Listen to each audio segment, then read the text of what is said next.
He's known as the most useless master in the sect. No one respects him, no one takes him seriously. But everything changes when he accepts a new disciple, because this girl is not ordinary. She is the reincarnation of an extremely powerful empress. The problem is, the more she observes her master, the more she realizes he's not weak at all. He's just pretending. Now both of them are hiding insane secrets, while living in the same sect, in a silent game of power, suspicion, and mystery. And without further delay, let's jump straight into the full video and see what happens next. In a peaceful sect, a young man managed to reach the 108th medicinal field. His system had notified him that the great law of myriad manifestations had been upgraded to the 9th level, which made him wonder just how far that power had advanced. He asked the system to open the status panel. It showed that he was currently 23 years old and possessed a 3-star talent. In addition, he noticed that his intelligence was only at 1 star and complained that the system did not need to be so harsh on him. However, his myriad human manifestations ability was at level 10. This left him excited, as he would finally be able to meet the half-saint soon, named Qing Shui. Thrilled by the situation, he kissed his tool as a form of gratitude. But at that exact moment, a woman arrived and found the action somewhat strange. The protagonist noticed and shouted that she was getting everything wrong. However, she simply held his head and gently comforted him, saying that her junior disciple had grown up and that this senior sister would need to visit him more often from now on. Qin Tian warned that he could not breathe and explained once again that it was not what she was thinking. Yet she told him to be quiet and said she understood everything since he was already of age and had been alone on Zhangjian Peak all this time. And it must be hard to endure loneliness when the night is deep and quiet. Qin Tian asked her to stop saying such things because she was not understanding anything. However, he decided to change the subject and asked why she was there. She said that it was the day when the Kunlun sword sect recruited disciples and that the sect master wanted him to go as well. Ever since he became the master of Zhangjian Peak, he had not recruited any disciples, and because of that, the sect master had a good opinion of him. The protagonist felt somewhat reluctant, saying that teaching disciples was very tiring, but he agreed that he should show up. He said he would change clothes and asked her to wait a moment, but she offered to accompany him while he changed. Embarrassed, the protagonist said there was no need and thanked her for the kindness. Meanwhile, 2 people were talking, saying that the saintess had fled to the Kunlun sword sect and that this matter required the sect master's personal judgment. Therefore, they needed to return immediately to the demonic sect. Meanwhile, at the center of the sect, several people were gathered. The master of the Kunlun sword sect, named Mo Wentian, was sitting and observing everything. The protagonist appeared very well dressed, and all the girls around him said he was very handsome and that just seeing him made them restless.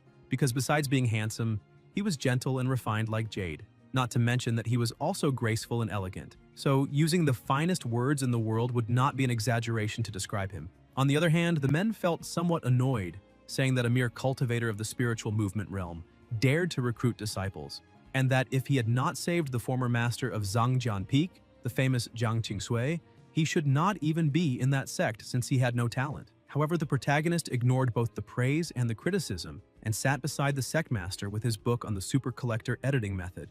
Dissatisfied with the situation, the sect master patted his head while shouting that he should look at himself in the mirror because the dignified master of Zhangjian Peak was spending his days planting herbs and strolling with birds. Moreover, his cultivation was still only at the spiritual movement realm, and she questioned whether he was not ashamed of that. Qin Tian felt a little confused and asked if she was not the one who had told him to appear. But his leader grew even more irritated, saying that he was quite bold to talk back to her. The protagonist realized that things were not going well for him and tried to leave. But his senior sister appeared, telling the sect master that everything was fine and asking her not to provoke him anymore. She explained that as the only venerable of the saint realm within that sect for thousands of years, junior brother Jiang should have his own unique vision and reasons for liking the protagonist. Wentian told her to pay attention to her posture since some things were resting on top of Qin Tian's head. The other men felt jealous, saying that being handsome could really take people wherever they wanted, because they could not believe that even the sect master, one of the 6 great half-saints of the eastern continent, and the master of Su Peak, one of the 3 great beauties of the eastern continent, had been charmed. Wentian announces to everyone that the test is about to begin. The candidates for new disciples start measuring their strength, and after several of them are tested, the examiner calls Miao Ling. A beautiful woman steps forward and everyone is stunned, saying that she is incredibly beautiful, almost like a fairy. The other peak masters immediately begin arguing among themselves, claiming that she will become their disciple. After taking the test, the amount of power within her body shocks everyone. Even the sect master is surprised, saying that it is the Ice Phoenix bloodline. At once, all the masters approach her, including the sect master, who emphasizes that she wants to take her as a personal disciple and asks if she is willing. But Miaoling remains silent, showing that she's not very interested. The others are shocked to see that even the sect master has been rejected, which means they still have a small chance. All the men around her try to persuade her to become their disciple, yet she simply ignores everything around her. The sect master, slightly irritated at being rejected, asks her to choose a peak she wishes to join and stresses that within the sect she will not lack resources for cultivation. Miaoling looks at Qin Tian, who is the only one who has completely ignored her presence. Without hesitation, she points her finger at the protagonist and says she would very much like to join Zhangjian Peak. The protagonist is so surprised that he questions what is going on and whether he is really being dragged into gossip. Miaoling was the unparalleled emotion empress in a previous life, renowned throughout history. However, she was framed and ambushed by 3 experts of the Emperor realm. After all that, she was reborn in this world and almost turned into a furnace by the master of the demonic sect. Because of this, she managed to escape from the demonic sect and joined the sword sect, choosing a weak peak master. As long as her identity is not discovered and with the supreme record of oblivion from her previous life, she will certainly return to the Emperor realm, and this time she will definitely punish all those individuals. But for now, after the protagonist accepts her as a disciple, he takes her to her new residence. Though everything is in complete chaos, he says that room will do, as the bedroom suits her very well. Miaoling questions whether this guy truly never cleans his own house. A fly buzzes near her, making her sneeze. The protagonist approaches and touches her face, but Miaoling quickly steps back in alarm, asking if he is trying to do something. Qin Tian is confused and explains that there was a bit of dirt on her face and he only wanted to help clean it, then asks why she is so agitated. However, because of everything she went through in the demonic sect, she was simply frightened and backed away, trembling with fear. The protagonist decides to drop the matter and points out that now that she has chosen to join him as a new disciple, there are some rules she must follow. As he speaks, she thinks that in her past life, male cultivators would not even dare to look directly at the Empress. Yet this guy truly dared to take advantage of her. The protagonist continues explaining and says that first of all, he is a very busy person since he spends his time cultivating and watering plants, which takes up much of his time, so he may not have much time to teach her. Miaoling keeps staring at him and notices that the same finger that touched her face is the one he is holding up, and when she finally recovers her cultivation, she will cut off that finger. Qin Tian then says that secondly, he will assign her some trivial tasks, but she is still trying to be certain which finger it was, so she does not cut off the wrong one. After explaining the situation, he sits down and asks if she is truly willing to follow these rules. Miaoling kneels in front of him and says she is willing to follow. The protagonist is impressed to see that the girl still practices swordsmanship even after becoming a disciple, which shows she is very diligent. But in truth, she is planning to cut off both his hands just to be safe. Suddenly, the system begins sending repeated notifications, congratulating the host for taking in a talented disciple and explaining that this woman is a reincarnated empress, so he must teach her cultivation very well. In addition, he receives several rewards, and all martial arts he has learned will now be used at one level higher, while the reward granted is the supreme sword technique, the heart sword art, along with a first-rate emperor weapon, the glacial ice emperor sword. The protagonist is astonished to see that the rewards are truly incredible. Barely able to contain his excitement, he starts jumping for joy and his new disciple asks if he is alright. Qin Tian quickly composes himself and says that since she has become his new disciple, he has not given her anything yet, so he would like to present her with something special. He takes the sword he just received from the system into his hand and offers it to her. Miaoling, who did not expect much from her master, questions what good things a mere cultivator of the spiritual movement realm could possibly offer. But the moment she takes the sword in her hand, she feels the blade radiating warmth and instinctively grips her own hand tightly.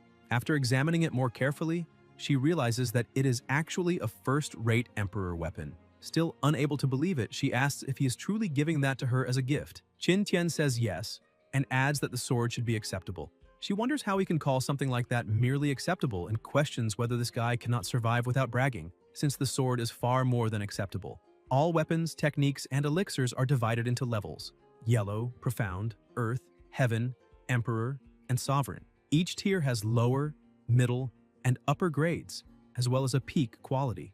In her previous life, it was a low-grade emperor weapon that led to her downfall. Suspicious, she tells her new master that they had never met before. So why is he giving something so good and rare to her? Qin Tian asks what she means by why, since it should be normal for a master to give a disciple a gift. She ends up agreeing, saying that if she thinks about it that way, it does make sense. However, the gift is a bit extravagant. The protagonist points out that if she does not want it, she can simply return it, because he also has a pair of socks he has worn for many years. So if the problem is that the gift is too extravagant, those socks can serve as a present for his disciple instead. Hearing that, she immediately refuses and thinks that she does not want those smelly socks, asking herself whether this is really just a gift for a disciple.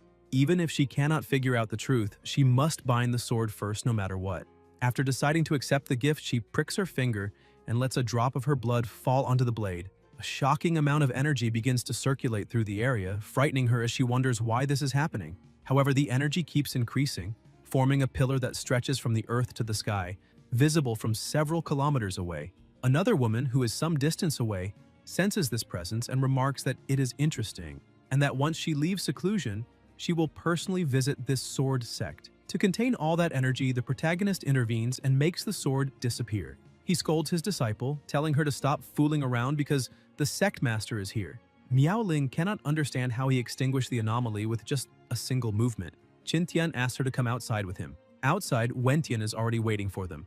Miaoling greets the sect master, but Wentian ignores the new disciple and goes straight to the protagonist, yelling at him and calling him a scoundrel. Qintian is confused and asks what she is doing. The sect master demands that he explain in detail, since the anomaly just occurred on his peak, and asks whether he was responsible for it. But the protagonist asks if she truly believes that someone in the spiritual movement realm could cause such a commotion. Wentian ends up agreeing, and the protagonist adds that it was merely an anomaly, and that if it appeared, there is nothing that can be done. Wentian reprimands him, questioning what he knows about such matters, since an anomaly like that appearing within the sect will surely bring trouble. However, the protagonist says that every anomaly or phenomenon is like dewdrops and lightning, so she needs to relax a little. Wentian begins to walk away, saying that he just needs to be a bit more careful. As soon as the sect master leaves, Miaoling once again takes out her Glacial Ice Emperor sword and thinks about how her master casually produced a high-level Emperor weapon capable of causing a heavenly anomaly and then made the anomaly disappear with a single wave of his hand. After that display of power, she looks at the protagonist, feeling more and more curious about her master. The next day, early in the morning, an animal was counting and had already reached 7,664. He says that the plan for the day begins in the morning, and that only by cultivating persistently every single day will there be a chance to escape the evil god, and therefore, that golden crow will absolutely have a bright future. However, in the middle of its training, the protagonist appears and grabs it by the neck. The other crows tremble in fear, saying they must stop that evil god who slaughters demons without even blinking. The protagonist plucks a few feathers from its body, and shortly after it ends up being slaughtered. As he carries the crow back to his house, he remarks that the meat is firm enough and worthy of being the most disciplined golden crow of the demon-locking pagoda. Miaoling will have a delicious meal that day. Meanwhile, Miaoling is focused, training her movements and practicing her icy sword intent. And with a simple motion, she cuts and freezes everything around her. She thinks that sword intent is indeed not something easy to comprehend, even with the experience from her previous life. As she concentrates on her next strike, the protagonist appears and shouts for her to come eat, but she refuses and prepares for her next move. In the blink of an eye, he appears behind her and, with a frying pan, blocks her strike, saying that she needs to eat. Miaoling is startled, wondering when he appeared, since she did not sense his presence at all, and she would also like to know what kind of rule that is. However, the protagonist acts like a master and says that his rules are absolute. Miaoling falls silent and obeys. Shortly after, they sit down at the table to eat, and upon smelling the aroma of the dishes, she thinks it is extremely delicious, as just the scent alone feels as if she's already tasting the food. Suddenly, the protagonist appears with another dish, saying it is chicken soup and that it is ready, but Miaoling is slightly uneasy at the smile on his face.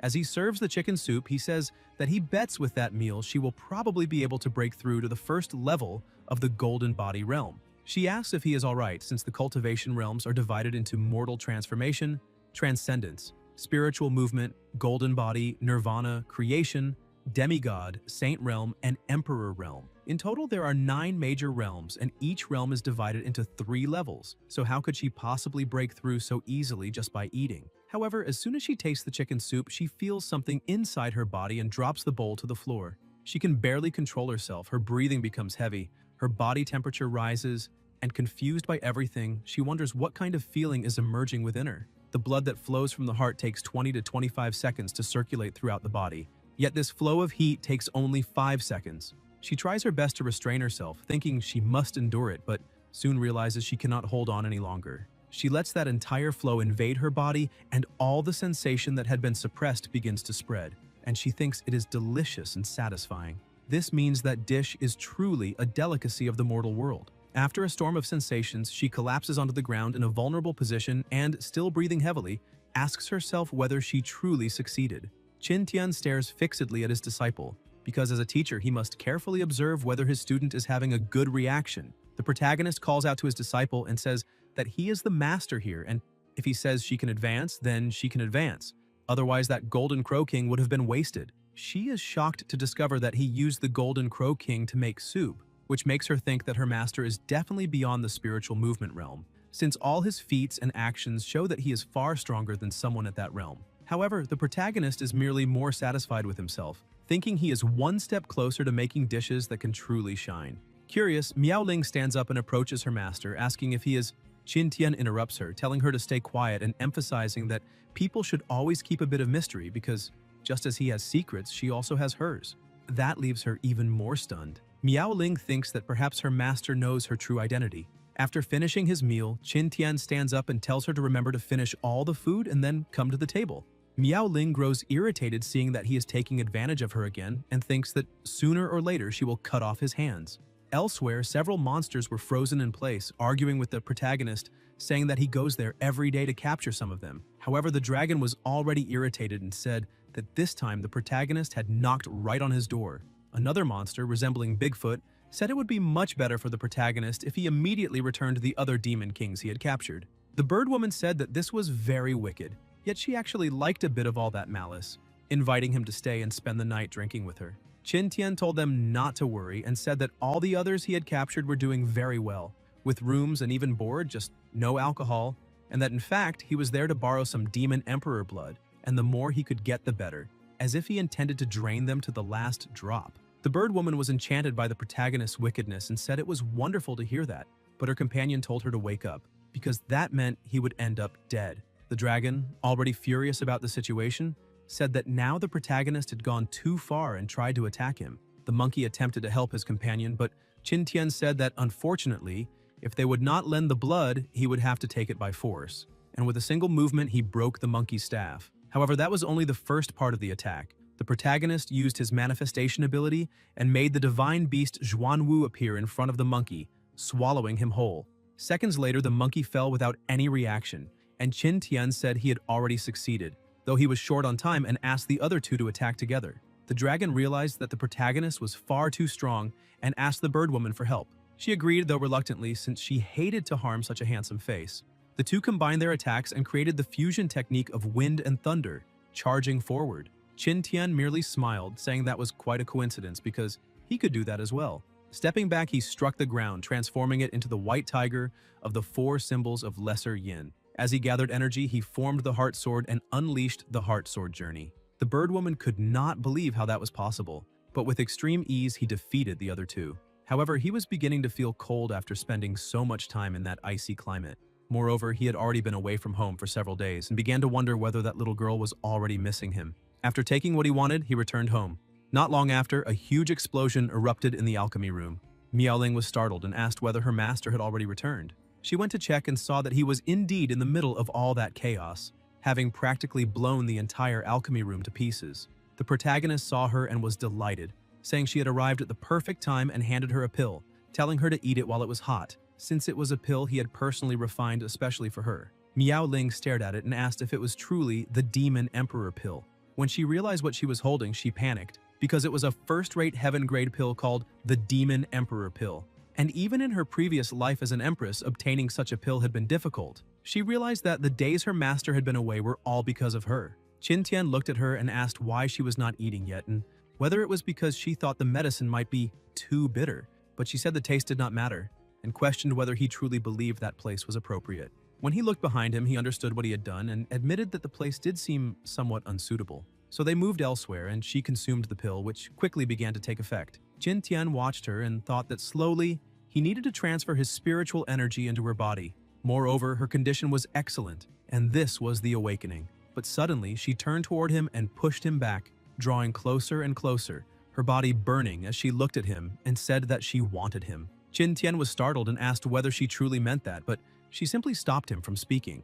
Qin Tian thought that he was a transmigrator who had obtained a system and was now facing a major crisis of his innocence. Miao Ling was completely overcome, saying that this time her master had nowhere to escape. He shouted for her to come to her senses, since there was not that level of intimacy between them, but she refused, saying that if there was no intimacy, they could create it here and now, because just by sensing her master's scent, she felt ready to take the next step.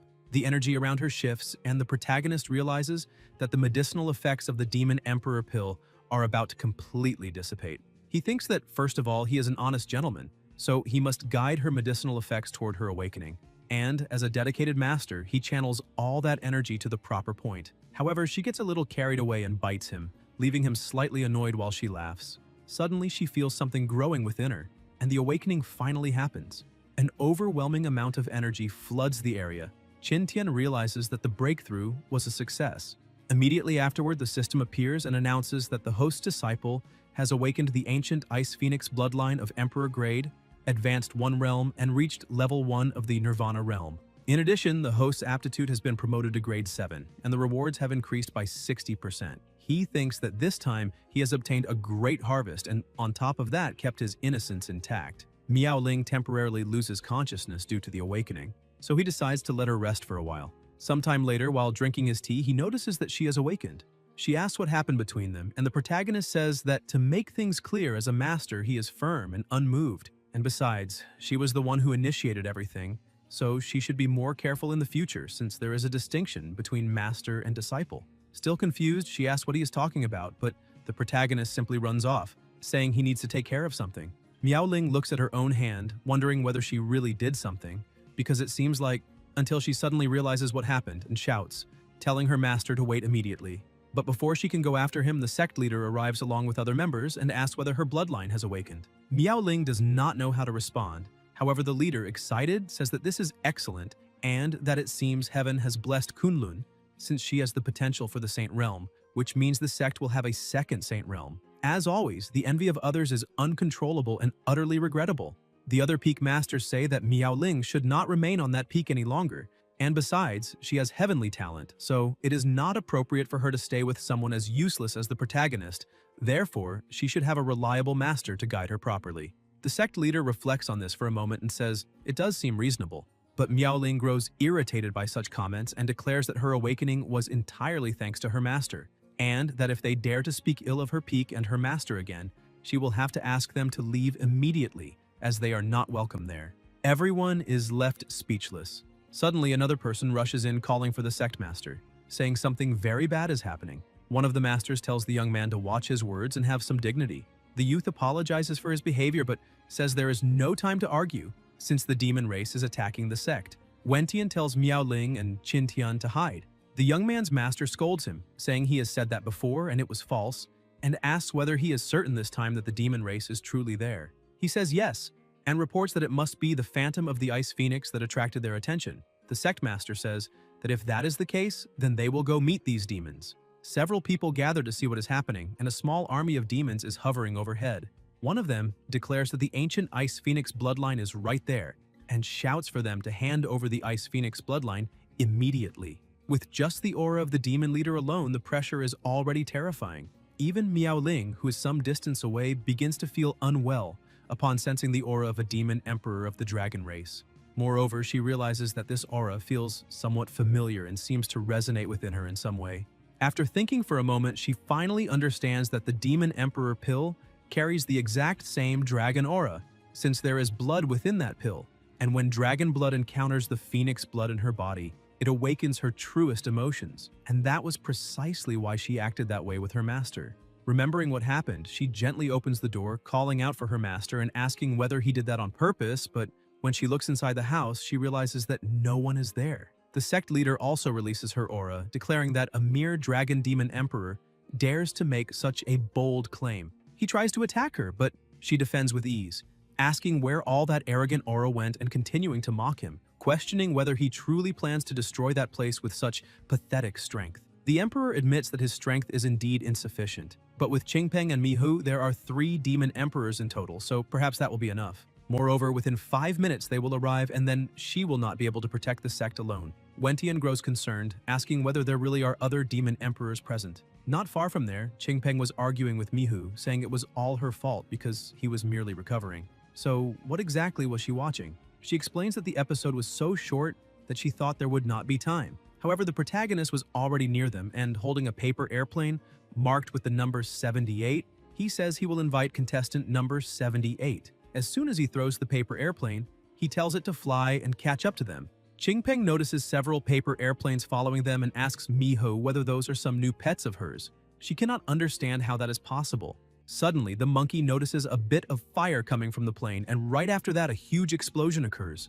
They barely manage to escape, yet they have no idea where it came from. When they look ahead, they see a giant frying pan approaching. The protagonist appears and says that the road is closed and they should return the way they came. The two realize that he is the same scoundrel who injured them last time. They ask whether he belongs to the Kunlun sect. The protagonist congratulates them for guessing correctly and says that now there is a prize. However, the two emperors are utterly terrified, as they already know how powerful their opponent is, and they politely apologize for the disturbance, saying they will withdraw immediately. Qin Tian asks why they're running so fast since they have not yet received their prize. He uses the great manifestation once again and a hand emerges from the sky, the golden dragon, and a massive explosion strikes the two, pulverizing them instantly. He remarks that they are still far too weak, since they cannot even make a single move. Meanwhile, the Dragon Emperor and the sect leader were staring at each other. She says that half an hour has already passed and the allies still have not arrived, asking whether they are reliable. Realizing there is nothing more he can do,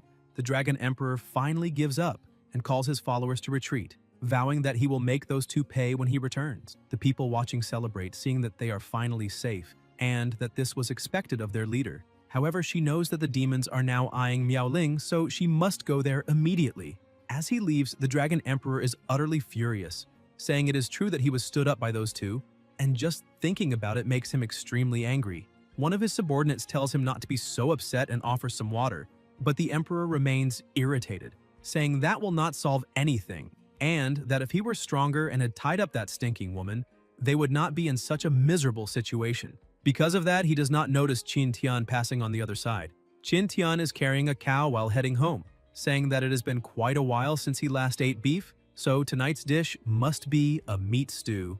The next morning, the protagonist wakes up under the blinding sunlight. However, he finds it a bit strange, since from his room he can only see the sunset, which means he slept through the entire day. He remembers that Miao Ling used to bother him every morning, saying it was time to cultivate and that he needed to get up and cultivate with her. And now, after a month, he has finally found peace, since she has stopped disturbing him. Excited about the situation, he starts chasing after the cow to celebrate. Later that night, Miao Ling is trapped inside a cage in the middle of the forest. The protagonist goes to her and begins to release her, saying it is time to eat and that they will have a great meal that night. However, she refuses again, saying she no longer needs to eat. He becomes confused when he sees so many red threads around her, asking what happened, since before she was the embodiment of icy beauty. Miao Ling tells him not to touch her, explaining that it is merely a side effect of cultivating the Tai Shang Wangqing record. The protagonist thinks about it for a moment and begins to recall that he has heard about it somewhere before. She explains that perceiving destiny means forgetting emotions, and that Tai Shang is a cultivation technique that pursues the path of emotionlessness, leading directly to the Emperor stage. The protagonist reprimands her, saying she is completely wrong and has entirely misunderstood it. He begins to explain that the technique does not cultivate a lack of emotion, but rather having emotions without being bound by them, dealing with emotions with broad vision and detachment. Miaoling looks at her master as if he were a true god and asks if she was mistaken. Her master then says that in truth, whether having emotions or being without emotions, neither path would suit her very well. As a sword cultivator, it is more appropriate for her to act according to her own whims, so she is better suited for the cultivation technique he has in his possession, the heart sword art. And as seen before, the protagonist used this very technique to defeat the emperors, which shows that he is at least already in the supreme realm. He asks what she thinks of this suggestion, and adds that it only costs 200 taels. She asks whether the supreme realm he is referring to is the one a whole realm above the emperor realm, and he answers yes. Without hesitation, she hands over 2 gold coins, saying she will take it. However, she only handed over 2 coins while the book cost 200 taels. Yet, as she holds the book, she looks like Smeagol clutching his precious. She thinks that in her previous life she went through countless trials and never obtained it, But in this life, it was so simple that she acquired it with just a stretch of her hand. Before leaving, she looks at her master laughing and thanks him. The next day, another girl approaches calling the protagonist Uncle Master, but he asks her to keep quiet. That was Yan Qingxi, Wentian's personal disciple. He explains to her that Miaoling's previous cultivation technique had run into problems. Qingxi asks if she is all right. The protagonist says his disciple is very well, and that now, with his help, she is cultivating a new technique even more powerful than the previous one. Qingxi is impressed, saying that was expected of her Uncle Master. While Miaoling was cultivating, she kept hearing things like, "How delicious, what is this, branded fries? My cooking is very good. Uncle Master is the best in the entire sect." Gradually, this began to irritate her, and furious, she shouts that the two of them can go talk by the river, on top of the mountain, or even inside a volcano. She does not care, she just needs to cultivate in silence. Qin Tian says he knows and asks whether she knows why he is doing that. Elegantly, he says that as the saying goes, not being stirred by external things is called tranquility. Not being filled by external things is called emptiness. Only by possessing a heart that can remain balanced in the face of any danger can one walk farther on the path of the Tao. Therefore, all of this is to temper her state of mind. Qingxi applauds, saying her Uncle Master is an excellent teacher. Miaoling ends up agreeing with the explanation, saying it actually makes sense. The protagonist explains that if left too long, the soda will lose its fizz and the fries will become soft, so they must eat quickly. Miaoling stares at him. The protagonist asks why she is drawing her sword. Miaoling says that unfortunately today, she must commit the utmost disrespect by eliminating her own master. The two start running and she chases after him, completely irritated by the situation. Sometime later in the middle of an open pasture, the protagonist is meeting the Monkey Emperor. Qin Tian says he should not have come there. However, Qingpeng says that even so, he had to do it. They begin to fight and the protagonist laughs, saying there has not been the slightest change, and with ease defeats the Demon Emperor once again. He goes to the lake and takes another jar. Qingpeng tries to stop him, saying that is his wine, but Qin Tian writes his name on the jar and says now it is his wine. After taking all the wine bottles, he says he needs to return home to enjoy that wine with his disciple. While the emperor is left in tears, the protagonist walks away with unshakable peace and tranquility. Moreover, he realizes that he needs to check the system, since it has been quite a while and things must have piled up. Upon opening the system, he receives a notification saying that the rewards have been accumulated. The great manifestation of the self has been upgraded to level 1, the myriad ancient immortal body to level 1, the 10 laws of space-time, and the ability to summon his spiritual body to assist him. He is delighted with the rewards and celebrates, saying that it is time to soar. Meanwhile, at Hidden Sword Peak in the bamboo forest, Qingxi celebrates that she has finally mastered sword intent, as she had been troubled by it for 10 years, and thanks Miaoling for her help. Miaoling says it is nothing, since cultivating together with her also allowed her to gain something. Qingxi continues hugging her, saying that at first she had wrongly accused Miaoling, but that it was all the protagonist's fault and that it is true she is a beautiful and cute woman. Qingxi says goodbye, saying she needs to return to share the good news with her master. Miaoling stretches her body, saying that after cultivating for so long she is covered in dust and needs a bath. She quickly heads to the hot springs and enjoys the comfort. A few minutes later, she already expects someone to appear. Qin Tian, who has been watching, says he has just prepared a delicious meal and asks her to come enjoy the midnight snack with him. Miaoling is astonished, saying it always happens the same way and that this coincidence is absurd, whether she is changing clothes or even in the bathroom at home. Irritated, she asks her master whether this is intentional or an accident, but Qin Tian says it is obviously intentional and that she already knew that. Moreover, he adds that he managed to produce some 800-year-aged monkey wine, so she needs to hurry and get dressed to drink with him, and she does not need to worry because he will not peek. Even so, she asks him to leave politely. While waiting for her, the protagonist says that his daughter has grown up. Miaoling approaches and asks what he is thinking again, since he is smiling so innocently. Seeing how beautiful she looks, he is left speechless, and with an awkward smile says she looks wonderful in those clothes. Miaoling agrees, however she points out that the clothes her master bought for her are very tight around her attributes, making her feel a little short of breath. Suddenly, one of the buttons pops open and Qin Tian remarks that they are indeed very large. Miaoling chases after her master while he runs away, shouting that they can talk. The next day, in the garden, the protagonist is cooking for the two of them, and while eating, she says his cooking is getting better and better. Qin Tian tells her she should eat a bit more, but suddenly he notices something, and his disciple asks what is wrong. He says that the half-saint has brought people to Kunlun and that this may cause trouble. He invites her to go to the main peak to see what is happening. At the training ground of the main peak, several people are gathered. Wentian says she heard that Elder Leng Ya has been challenging disciples from various sects with the sect leader's eldest disciple, but she does not know why. Leng Ya says it is merely a misunderstanding. Leng Ya is the Grand Elder of Penglai sect. He explains that Xiao Hua has reached a bottleneck and wishes to spar with disciples from other sects to seek a breakthrough, but the real reason they are there is because they wanted to witness the legendary ancient bloodline. Miao Ling thinks that Old Fox has no good intentions and must have other motives. Wentian apologizes, but unfortunately Miao Ling is in seclusion. Leng Ya says it seems they arrived at an inconvenient time. Xiao Hua asks whether the lightning summoning art is ready yet, as he is getting bored while waiting. Suddenly, another young man arrives and apologizes for making him wait, but warns that Xiao Hua will regret allowing him to complete the lightning summoning art. He is the son of the Thunder Peak Master. The young man prepares to attack and charges forward, saying that once it is over, there will be no use crying. But Xiao Hua remarks that unfortunately, in his eyes, the opponent is merely average, and using only a mid-tier heaven-grade martial skill, he strikes the Peak Master's son, sending him crashing violently into the wall and defeating him with ease. The spectators cannot even see what happened, as it all occurs too quickly. The Thunder Peak Master becomes furious, but Xiao Hua apologizes, saying the boy was too weak and that he truly did not expect him to be unable to block even a single move. Eager for the next fight, he tells the next person to come up. However, no one steps forward, which leaves him somewhat disappointed. Qingxi goes to her master and says she wants to participate, because if this continues, the confidence of all the other disciples will be destroyed. Her master tells her to be very careful.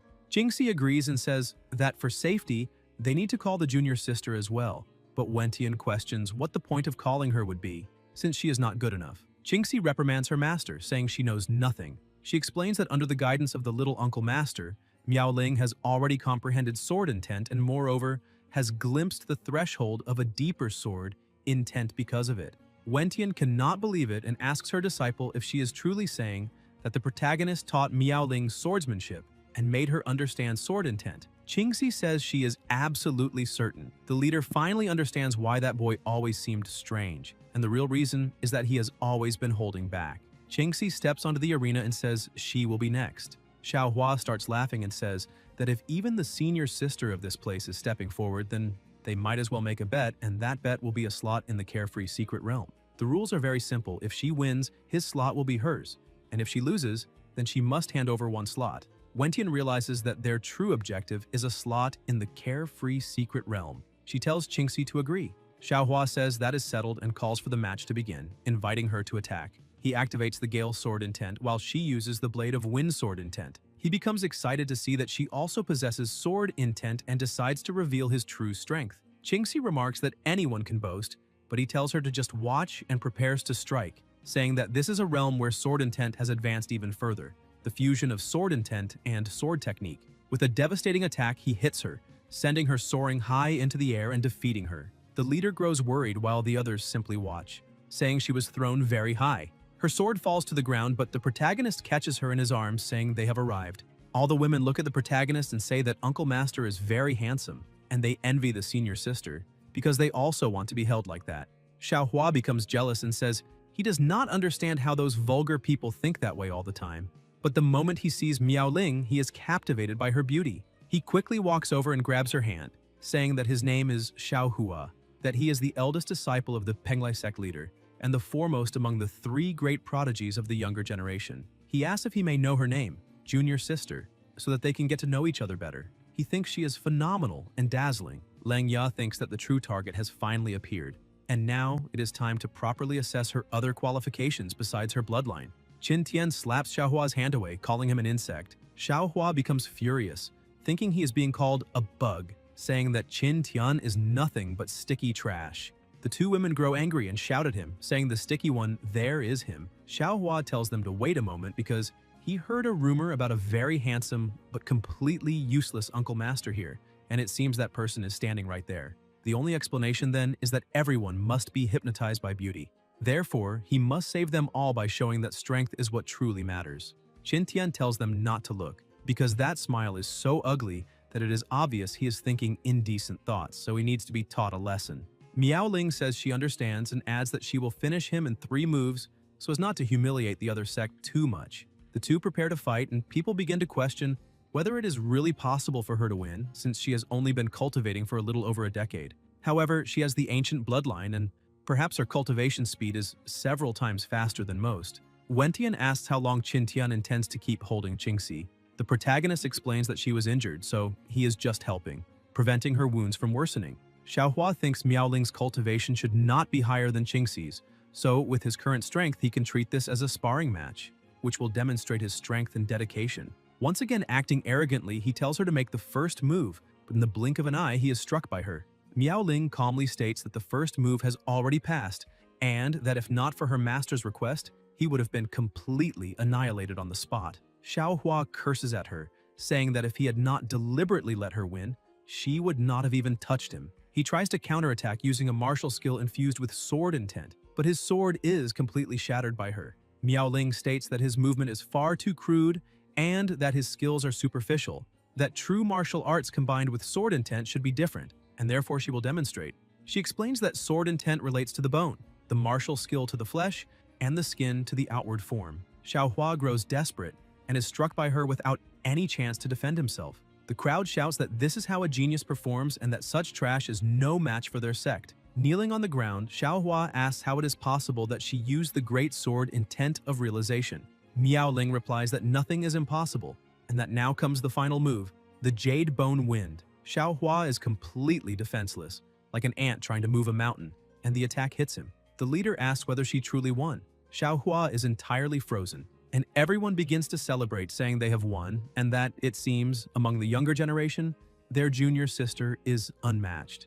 The old elder quickly leaps forward and catches his disciple with a smile on his face, for he has finally found what he was looking for.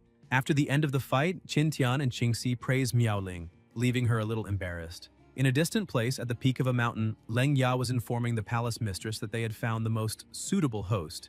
She carries the ancient bloodline of the Ice Phoenix and has mastered the sword intent of great perfection. Mu Yisui says that Leng Ya did a good job, and that once she recovers her physical body, she will unify the Eastern continent and Leng Ya will be greatly rewarded. He thanks the palace mistress for the opportunity to serve her.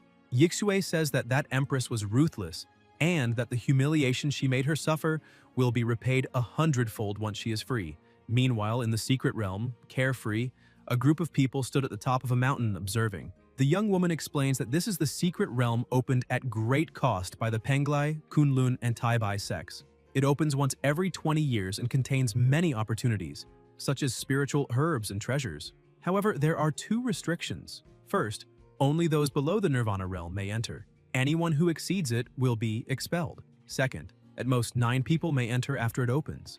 The key to entering that secret realm is the token in their hands. In addition, they must remember that after entering the secret realm, they will have only 7 days to explore. She asks them to make good use of this time, and if there are no questions, they may depart, as she will await good news from all the elites.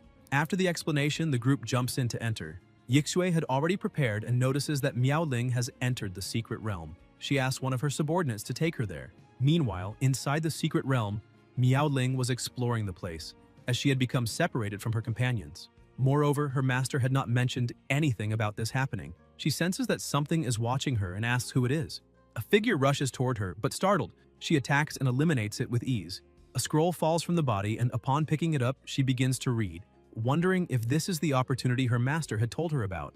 It is a treasure map, showing the location of the sacred celestial phoenix fruit. She remembers that fruit because if she can eat it, she will surpass the limit of the Nirvana realm and be only a step away from the creation realm. Excited by her opportunity, she starts moving quickly in search of the sacred fruit, but a crow watches her closely. Sometime later, she finally finds the fruit and her eyes shine, for with that sacred celestial phoenix fruit, she will soon be able to advance to the creation realm. But just as she approaches, she steps into a trap and realizes it is a formation that seals movement. Yixue appears behind her, saying that now that body will be hers.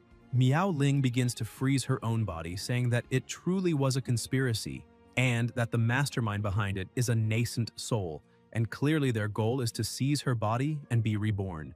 Yixue realizes that something is wrong, and the body she had captured was only an ice clone. Irritated, she shatters the clone, having been deceived by a mere brat. Suddenly, she hears a noise and attacks, but Miaoling steps out of the explosion as if nothing had happened. Yixue is shocked to see that she is the ruthless empress. Miaoling asks who the idiot is that is trying to attack her.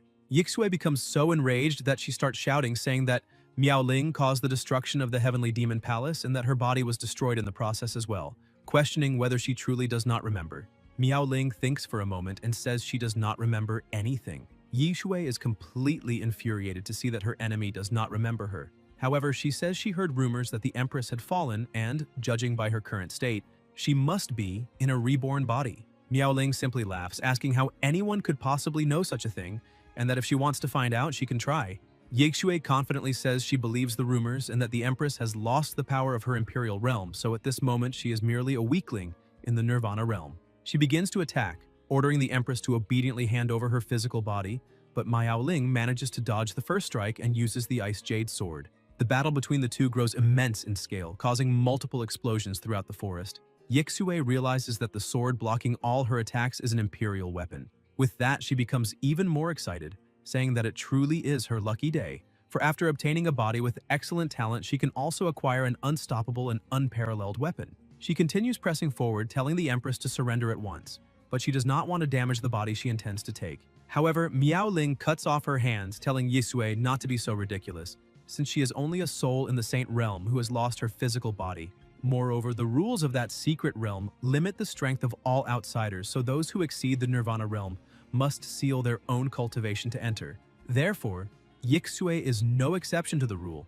Yi Shui dodges the attack and starts laughing, saying that the Empress is right. However, every rule has a loophole, and the carefree secret realm is no exception. As she releases her power, a tremendous pressure spreads around them. Miao Ling grows concerned upon realizing that it is the power of a half-saint. Suddenly, Yi Shui vanishes from in front of her with incredible speed and appears behind her, saying that, to be more precise, a half-saint on the verge of reaching the Saint Realm is her current level, and now she will finally have a physical body again. Miao Ling realizes she cannot move, and asks when that happened. Yi Shui replies that she should already know that gaining this power, which can be used inside the secret realm while exceeding the Nirvana realm, cost immense training and suffering. On the brink of death in the past, she had thought she needed to quickly recover her own soul because she could not fall there as she still had enemies to eliminate. She had to stay alive to achieve her revenge. A beast approaches Miao Ling and she realizes it is a monster only at the half-saint realm, so even with her cultivation limited by the secret realm, she can still eliminate it. As soon as Miao Ling realizes she has no chance of winning, she touches her amulet and calls for her master, saying that now it is his turn. Qin Tian senses the call. Some time ago, the protagonist had met with her, telling her that there were still 3 days before the opening of the carefree secret realm, and that inside it she would encounter dangers. So she needed to activate the special temporal token and always keep it close. She had asked how he could do anything while being so far away. Qin Tian explained that when she needed him, he would come out of that amulet to help her. Miao Ling understood and stored it in a well-protected place, leaving Qin Tian speechless. The Empress told her master to be very careful when coming out. Returning to the present, he knows his disciple went to the carefree secret realm with her senior sister, so his time alone has returned, and, pleased with that, he thinks it is time to enjoy himself. He goes to a restaurant and orders noodles. Just by smelling the aroma and sensing the ingredients of the city, he is impressed, proving that the dish lives up to its reputation. But while he is eating, he hears his disciples cry for help and wonders if that truly is the distress signal. Xiao Hua was ordering food when Qin Tian suddenly disappears from behind him. Yi Shui, who was about to accomplish her goal, asked the Empress if that truly was her final resort, because there is no need for more pointless fighting. She throws the amulet away, saying it is nothing but a useless object, but the protagonist appears wearing a mask covering his face and asks what exactly is useless. Yi Shui asks who he is, but she is struck, and, with just one punch, he sends her flying so forcefully that it causes a massive explosion. He holds Miao Ling and asks if she is alright and what happened there. He also wants to know where the others are and why they are not together. Miao Ling, barely able to speak, says she will transmit all the memories of that period to her master. Within seconds, he understands what truly happened and that Leng Ya and that woman are working together. And now the entire spectacle makes sense, because that old imbecile brought his disciple to challenge the others, only to find a suitable body for that woman. Miao Ling asks her master why he is wearing a monkey hat, because it looks very silly. The protagonist explains that it is the secret that allows him to use his half-saint power to break through the restrictions of the secret realm. Furthermore, the principle is very simple. After eliminating demonic beasts in the secret realm, the soul of a demonic beast can serve as a substitute. His disciple says that if that woman can also use half-saint power, it means she eliminated a half-saint level demonic beast. The master replies that is exactly the case. Yi Shui regains consciousness, but she is completely terrified by that dreadful power since with just one punch, her soul was nearly destroyed. And it seems that the demonic beast soul within the protagonist is the sacred spiritual explosion monkey from the core of the secret realm, where power reigns supreme. Her soul could no longer withstand possessing the Empress's body, and even if she could still manage it, she would have no chance of fighting someone as powerful as the protagonist. Thus, the only option left is to use her original body. She gathers her power, saying that all of this is that woman's fault for turning her into a demonic beast. Meanwhile, the Empress is astonished that her master appeared so quickly since she had only just asked for help and he showed up immediately. The protagonist says that is obvious because, as a master, he always keeps his word. So if he said he would appear like lightning, then it is certainly true. The ground begins to tremble and they shout that something is moving underground. Suddenly, Yixue reappears in the body of a demonic beast, vowing to eliminate the Empress and that meddlesome man. She starts spraying venom at them, and the protagonist tells Miao Ling to get away from there. However, she grows worried and tells him to be careful, but Jin Tian says not to worry and counterattacks with a barrage of punches. However, the blows have no effect at all. Yixue points out that his punches are far too weak and powerless compared to her defenses.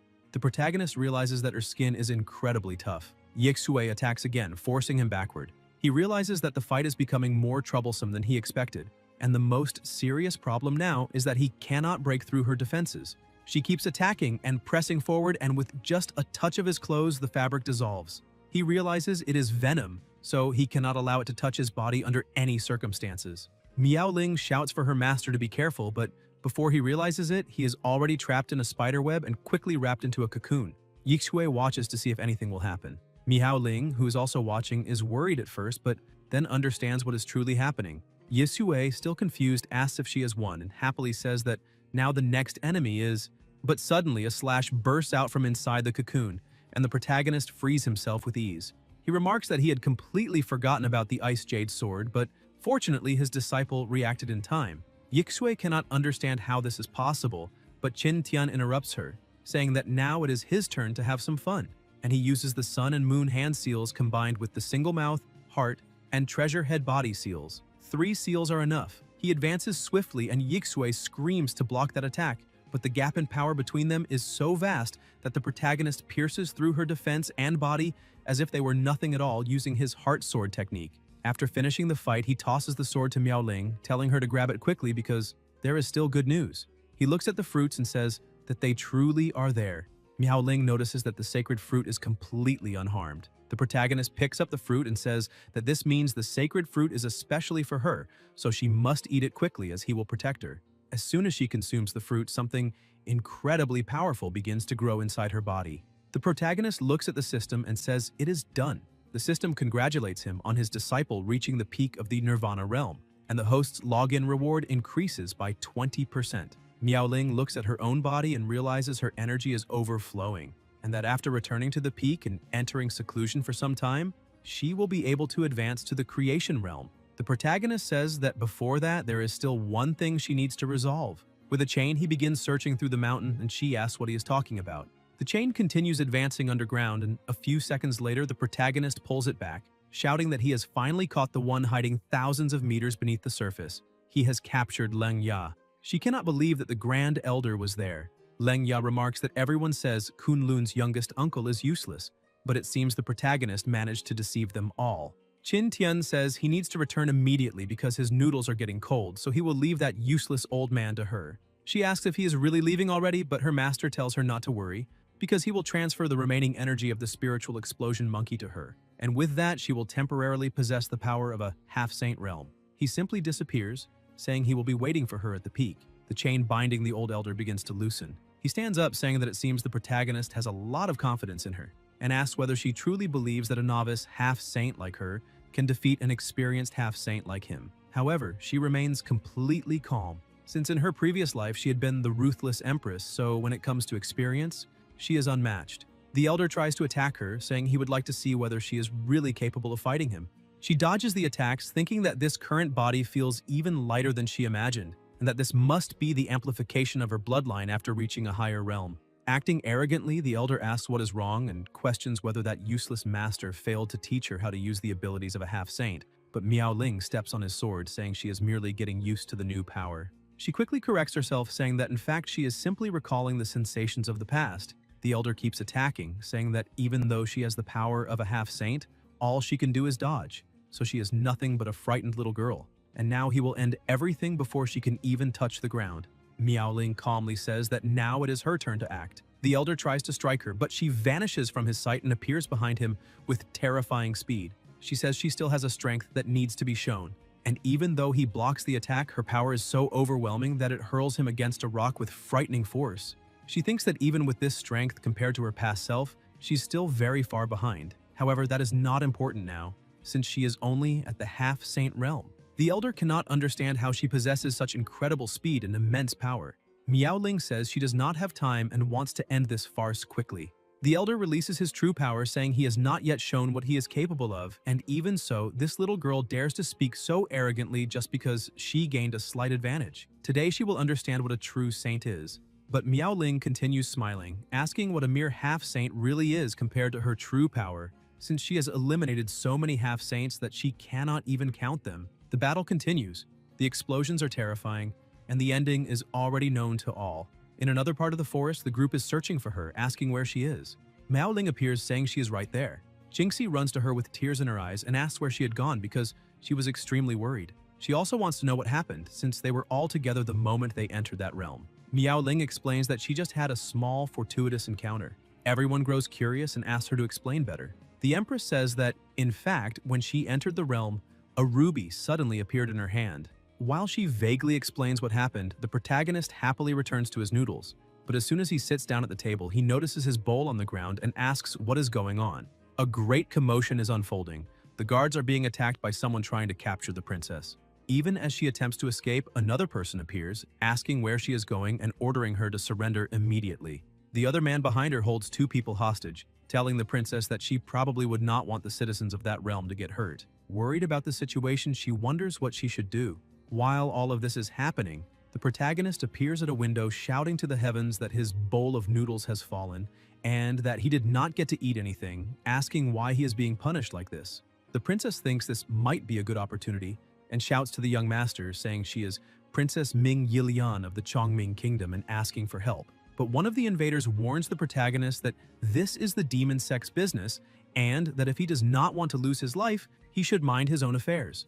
However, he chose an extremely bad moment to act arrogantly. The protagonist is so irritated about not having eaten his noodles that he tells the two villains they are making too much noise, since he was complaining to the heavens. In a matter of seconds, he unleashes an explosion so powerful that it pulverizes the villains and the ground beneath them, creating a massive crater. The princess is so frightened by the overwhelming power that she says it is incredible. She runs to the protagonist, thanking the young master for saving her life, and asks whether he would like to return to the palace with her, so she can repay his kindness. But he refuses, saying he has other matters to attend to. He steps onto his flying pan while she keeps shouting for him to wait a moment. She realizes he has truly left, but fortunately she managed to record his appearance with a projection stone. Now she only needs to return and ask the intelligence agency to investigate and find out who that young master really is. On his way back home, the protagonist thinks it will still take some time for his disciple and the others to return to the sect, so he might as well go home and relax a bit. However, as soon as he arrives, he senses something strange.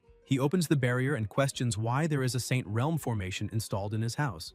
Looking around, he notices there is no sign of anyone, and that the place has been abandoned for at least half a month. He searches everywhere to see whether his father and mother are safe, but as soon as he steps on the floor, he realizes something is wrong. One of the tiles pops up, and he thinks it might be a trap. However, only two puppets appear. The puppets say that his parents went out to have fun with the household servants, and that he does not need to worry, but he should be careful of Shu. He does not quite understand and asks what exactly he should be careful about. Sometime later, the protagonist is walking through the forest and, excited, says it is time to log in for some good luck.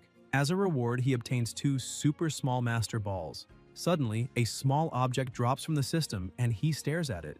Irritated, he throws it to the ground, saying it is a scam, since he signed in for 49 days and all he received was that thing. He also tells the little bastard not to think he would fail to recognize it, because he has already defeated all the poke something that he cannot mention since he does not have the rights. Suddenly a fox leaps out, but that thing on the ground captures the fox and pulls it inside. He realizes it really is that thing that starts with poke and ends with mon.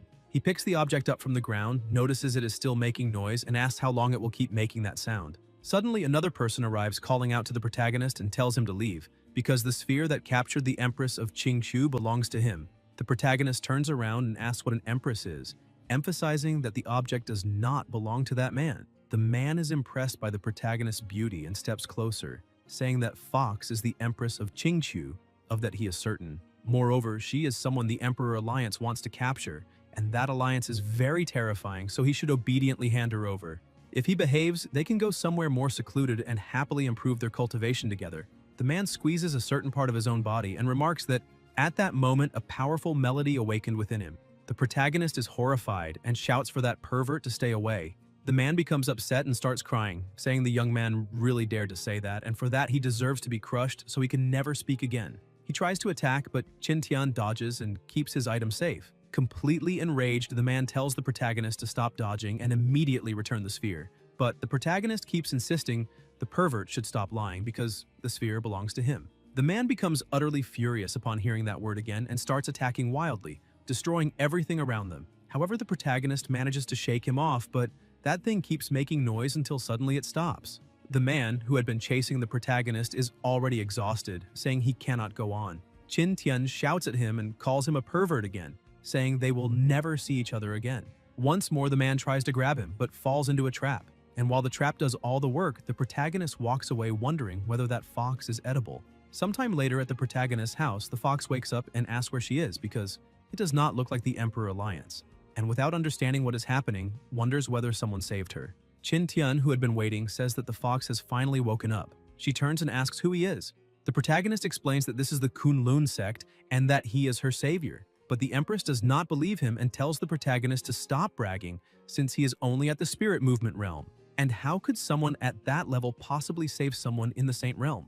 Qin Tian simply smiles and says she can believe it or not, but that pervert has already been turned into fireworks. The fox tries to run away, but the protagonist explains that not only did he save her, she also happened to fall and hit his magical artifact, so he signed a preliminary contract with her, and because of that, she cannot stray too far from him. The fox shouts for him to immediately break this contract because she needs to leave as soon as possible.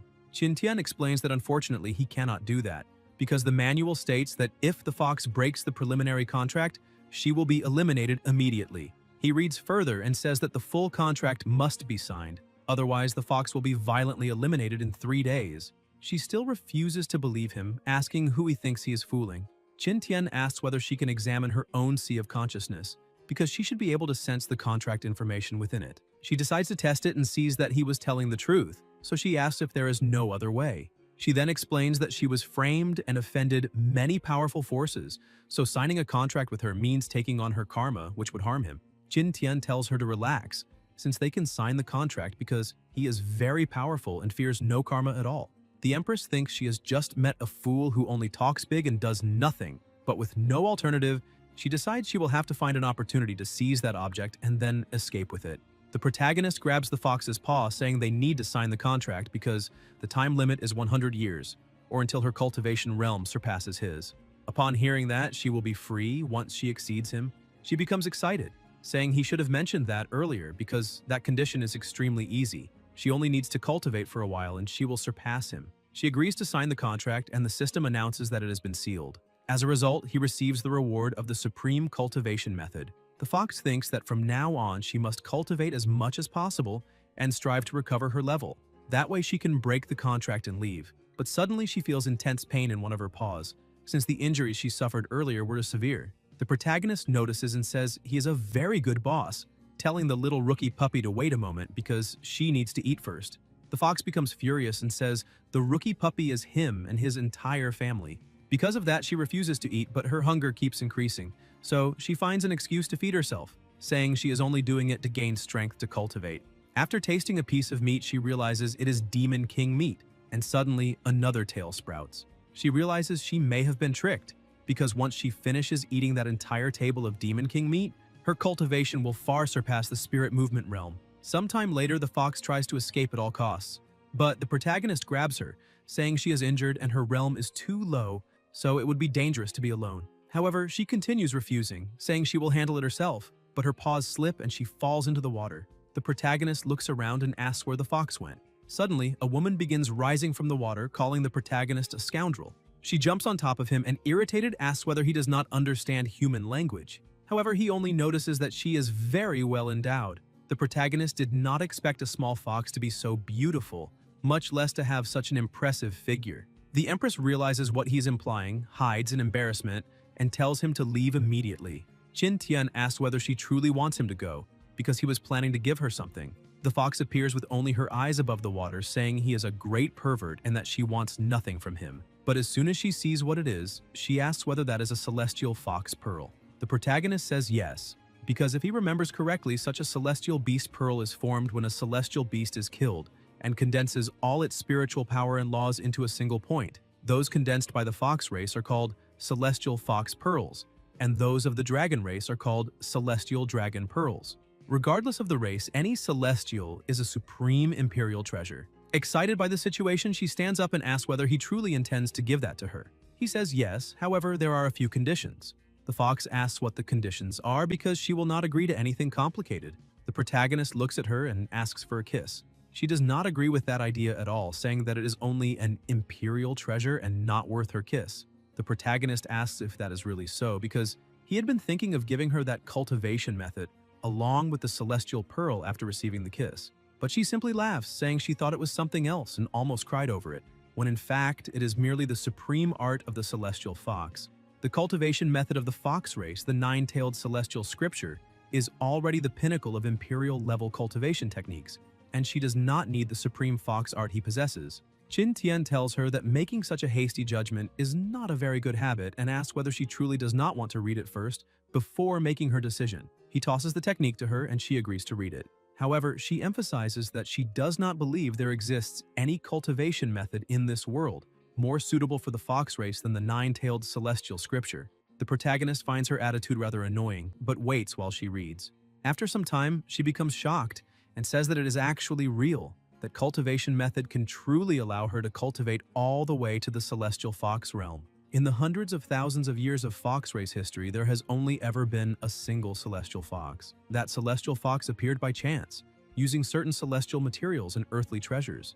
Once she reaches the celestial fox realm, seeking revenge against the Emperor Alliance will be as easy as turning her hand. She asks whether he is really giving it to her, but when she looks at him, she realizes he is no longer there and asks where he went. The protagonist, who is standing behind her, says that a true gentleman never goes back on his word because no one is forced to make a promise, but once it is made, it must be fulfilled. Moreover, he remarks that a cup of wine after a bath is delightful and asks whether she has thought about it and whether it is worth it or not. Since the exchange truly is worth it, she says that a kiss is just a kiss, so she will go ahead. Qin Tian prepares himself and says he is ready. The two draw closer, but at that exact moment, Miao Ling arrives and throws her sword between them. The fox is startled, saying it passed just a few centimeters away from her and asking whether an enemy has appeared. Completely furious, Miao Ling says that because of the promise she made to her master, she left the secret realm and did not rest for even a second, all to return as quickly as possible. Qin Tian asks her to wait and let him explain, but she refuses, telling him to go straight to hell, calling him a perverted master. At last, the fox has recovered her cultivation, reaching the half-saint realm. She is the imperial daughter of Qing Chu, named Bai Xiaoru. However, what she expected does not happen. She storms back into the house angrily and asks the protagonist why the contract has not been broken, since she has already reached the half-saint realm. The system had already informed the protagonist that his little pet's strength is of the 9th rank, and because of that he received another reward. Miao Ling greets the little fox with a good morning, and the protagonist says he knows nothing about the contract. Furious at the situation, she curses her master, calling him a great liar and a mysterious man, as well as a stinking pervert. Meanwhile, in the demon realm, the three emperors go to see the Holy Demon Lord. The Holy Demon Lord asks why the three of them do not stay in their own territories and always rush over there. They report that they discovered the ancient Ice Phoenix bloodline. However, there is an expert by her side, so they were unable to bring her back. That expert is so powerful that he inflicted extremely serious injuries, and because of that, one of them remained in seclusion until that very day to recover. The Demon Lord says that is very interesting and asks where the bloodline is. Miho explains that the ancient bloodline is in the Kunlun sect. The Demon Lord asks whether that is one of those three ancient mortal sects, because if they had not ambushed him back then, his cultivation would not have stagnated for so many years. He orders the three to immediately gather the demon race. In 3 days, they will destroy that sect. The demon army began to move, and Wentian went to the ancestors, saying that the mountain holy demon intended to destroy the sect, so She was pleading for the ancestors to come out of seclusion. The ancestors told her not to panic and to seek an alliance with the other two sects, and the rest would be handled by the ancestors of those three sects. Meanwhile, the protagonist was calmly watching his two disciples train, and at last they managed to reach the Saint Realm. In addition, he obtained the reward of the Sword of Death, and it transformed 12 times. Dual Eternity. 3 days later, the three emperors, along with the army, advanced, but the alliance of the three sects was also prepared, and a great battle erupted between them. Sulan tried to confront Mihu, however her strength was not enough, and she was quickly captured. Wentian grew worried and became distracted, and the Dragon Race Emperor approached her, asking what she was looking for. Mihu thanked the tree for its assistance and said that now they needed to send Jade Sword Peak to Hell. But suddenly, a massive explosion occurred. Miaoling arrived and saved Sulan, telling Mihu that now her opponent was right there. Mihu was delighted to see that the Ice Phoenix bloodline had finally appeared. Miaoling told Sulan to rest for a while because she would take care of that tired bird. Meanwhile, the fox and the protagonist were merely watching. She asked her perverted master whether he was truly just going to stand there and watch. The two women began battling, and the pressure around them increased more and more, causing huge explosions everywhere. Even the sky itself split apart because of their clash. Miaoling began to gain a slight advantage and landed a powerful blow on her opponent. Mihu became completely enraged, saying that a mere second-level creation realm cultivator dared to ruin her glory and immeasurable beauty, and because of that, she would have to be punished, with her arms and legs broken. Miaoling managed to defend against the attack, however she realized her strength was nearly exhausted. Mihu found an opening and struck her, sending her flying upward and destroying everything in front of her. She continued releasing more and more power and formed an energy sphere, making everyone else anxious.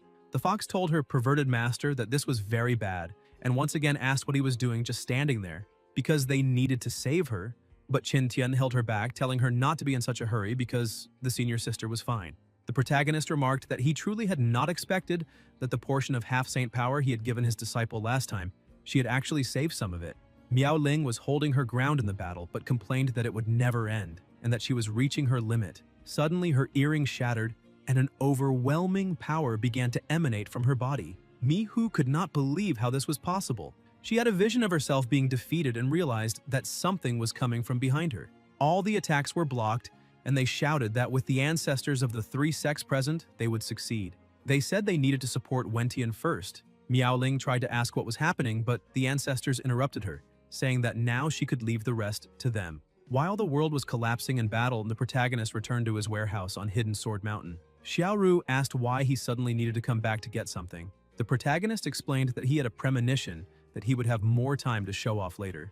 Meanwhile, the battle was becoming increasingly intense, and even the three talents formation was used, the Great Sword of Myriad Worlds. The elders were fighting with everything they had to defeat the Demon Lord. However, the Demon Lord said it was the same old trick from 300 years ago. With the breath of destruction, the attacks collided and a massive explosion occurred, sending everyone flying. But the Demon Lord took on his true form and blocked the attack with a single finger, saying they were not too bad, since they even managed to break his sedan chair. However, it was a pity they were still a bit short of defeating him. Seeing that no one could stop him anymore, he declared that now he would reach the Emperor Realm and attacked Miaoling. The sect leader shouted for her to be careful, but she had nothing left to do and simply accepted that it was over. Yet at that exact moment, a hand emerged from the center of her chest, blocking the Demon Lord's attack. Miaoling, trembling in pain, cursed her master. He asked what had happened to her for her to be in such a state. She questioned why he had not announced his arrival, because he should try it himself to see how much that hurt. The protagonist says that the demon just asked a question and that he will answer it, introducing himself as Venerable Jianlai, the protector of Kunlun. But Miaoling remains irritated with him, saying that changing the subject is going too far.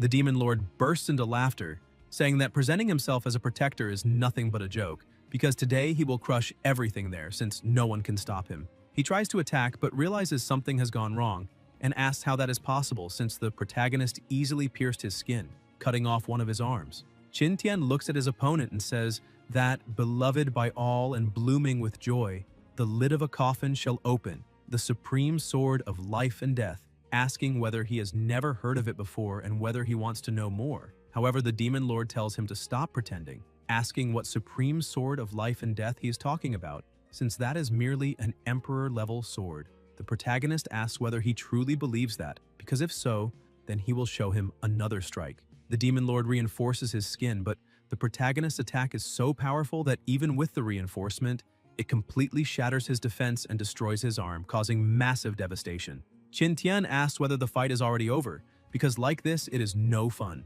The demon lord, who was once a giant and fearsome dragon, is now being treated like a small hatchling.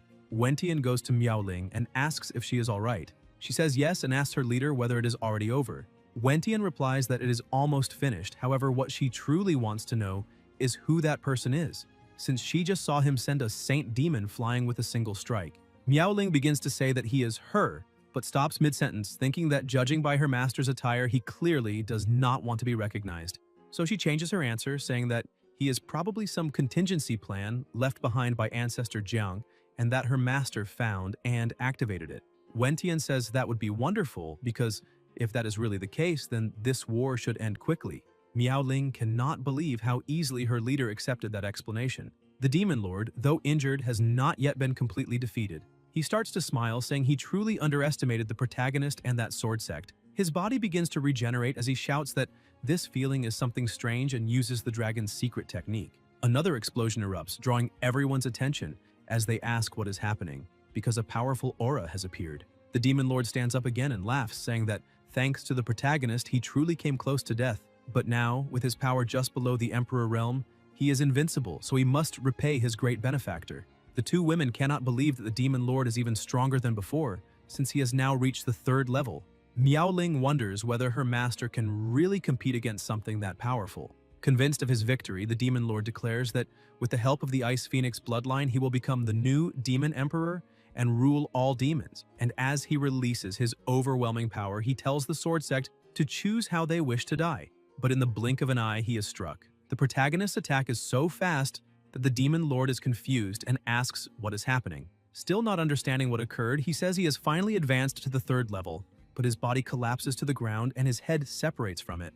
The protagonist remarks that originally he wanted to have a good fight with the demon lord, but ended up getting bored since he talks too much. With the death of the supreme leader of the demons, the war is officially over. The demons fall into ruin, and the demon emperors are captured, having witnessed the saint demon's ridiculous defeat. The protagonist uses Gaara's gourd to store the demon lord's corpse, since the body of a golden dragon in the saint realm is a great treasure. Miaoling approaches him, and the protagonist tells her that he will head back first.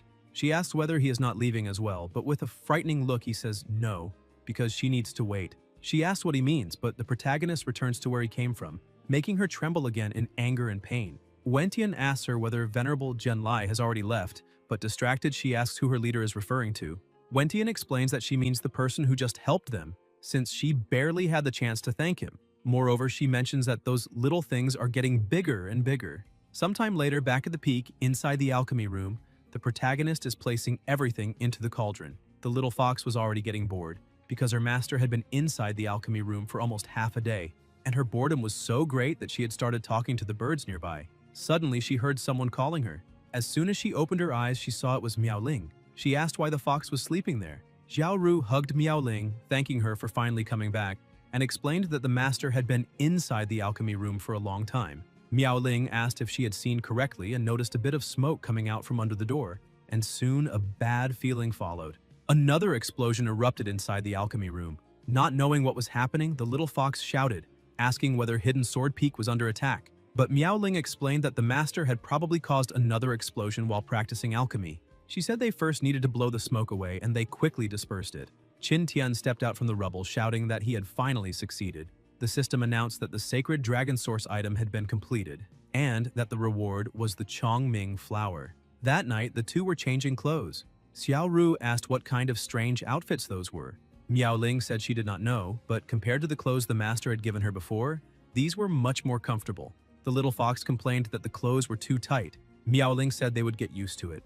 Suddenly he appeared and looked at them, asking whether they were ready because the night of cultivation was about to begin, but he was struck by a powerful weapon capable of seriously injuring a man if used wisely. With everything prepared, the two went with him to a small cabin outdoors. As a true master concerned about his disciples, the protagonist prepared himself and used the great precision Desolate Heaven Finger, asking her to observe him at a frequency of 99 times per second and to send her body and mind to him. On Miaoling, he used the Six Paths Reincarnation Fist, and her fists would become like a super machine gun. With that, she would be able to strengthen her muscles, blood vessels, and bones at a frequency of 100 times per second. He focused and began to accelerate, and with the proper pressure of his fingers, he started to massage and rub until reaching a crucial point in the massage. He shouted that her whole body was reacting and said that was enough, because this was a heavenly accomplishment. The two felt the pressure in their bodies and began to cry out, breathing heavily, asking why this was happening. Half an hour earlier, the two had struck the protagonist, saying they would not do such a thing, and he had asked why it was impossible. They said that everything about massage improving the absorption of medicinal liquids was a lie, and that he was acting like a pervert, so there was no chance they would agree. Qin Tian said they were judging a noble person by their own petty standards. He explained that with their current cultivation, they could not fully absorb the essence of golden dragon blood in the medicinal liquid, which was why they needed a little extra help. He asked whether the fox did not want to catch up to him quickly so she could surpass him and nullify their contract. He also said Miao Ling had always wanted to improve her cultivation rapidly, and this was a great opportunity. The two were eventually persuaded but warned him not to try any tricks, and only then would they agree to try. Back in the present, only the two girls' cries could be heard. The little fox asked him to go a bit slower. Miao Ling was also shouting at her master that he was going too fast, but he told them to endure just a little longer because he was reaching his final movement, and with the fingers of God he struck the critical point. The two told him not to do it, but a great spiritual pressure filled the place. The protagonist took a deep breath, saying he had finally finished the massage. The two said he was nothing but a scoundrel, and the fox, with part of her body slightly sore, said he had only taken advantage and played with them. Qin Tian said she could insult him as a person, but not the skills he possessed, and that now it was time for the next step, saying they would witness a miracle. Once again, he ended up getting hit, but in the end, the two realized everything was true, because the speed of absorbing and converting spiritual energy had increased several times compared to before. Slightly bruised, the protagonist said he had never lied in his life. The system announced that Miao Ling had just reached the half-saint realm, and that the host's reward was an increase in cultivation aptitude to saint grade and a 50% increase in login rewards. The little fox apologized to her master, saying she had been wrong to accuse him unfairly. Miao Ling then had an idea and spoke with Xiaoru. While the protagonist was relaxing in his bath, the two approached and hugged him, covering his eyes.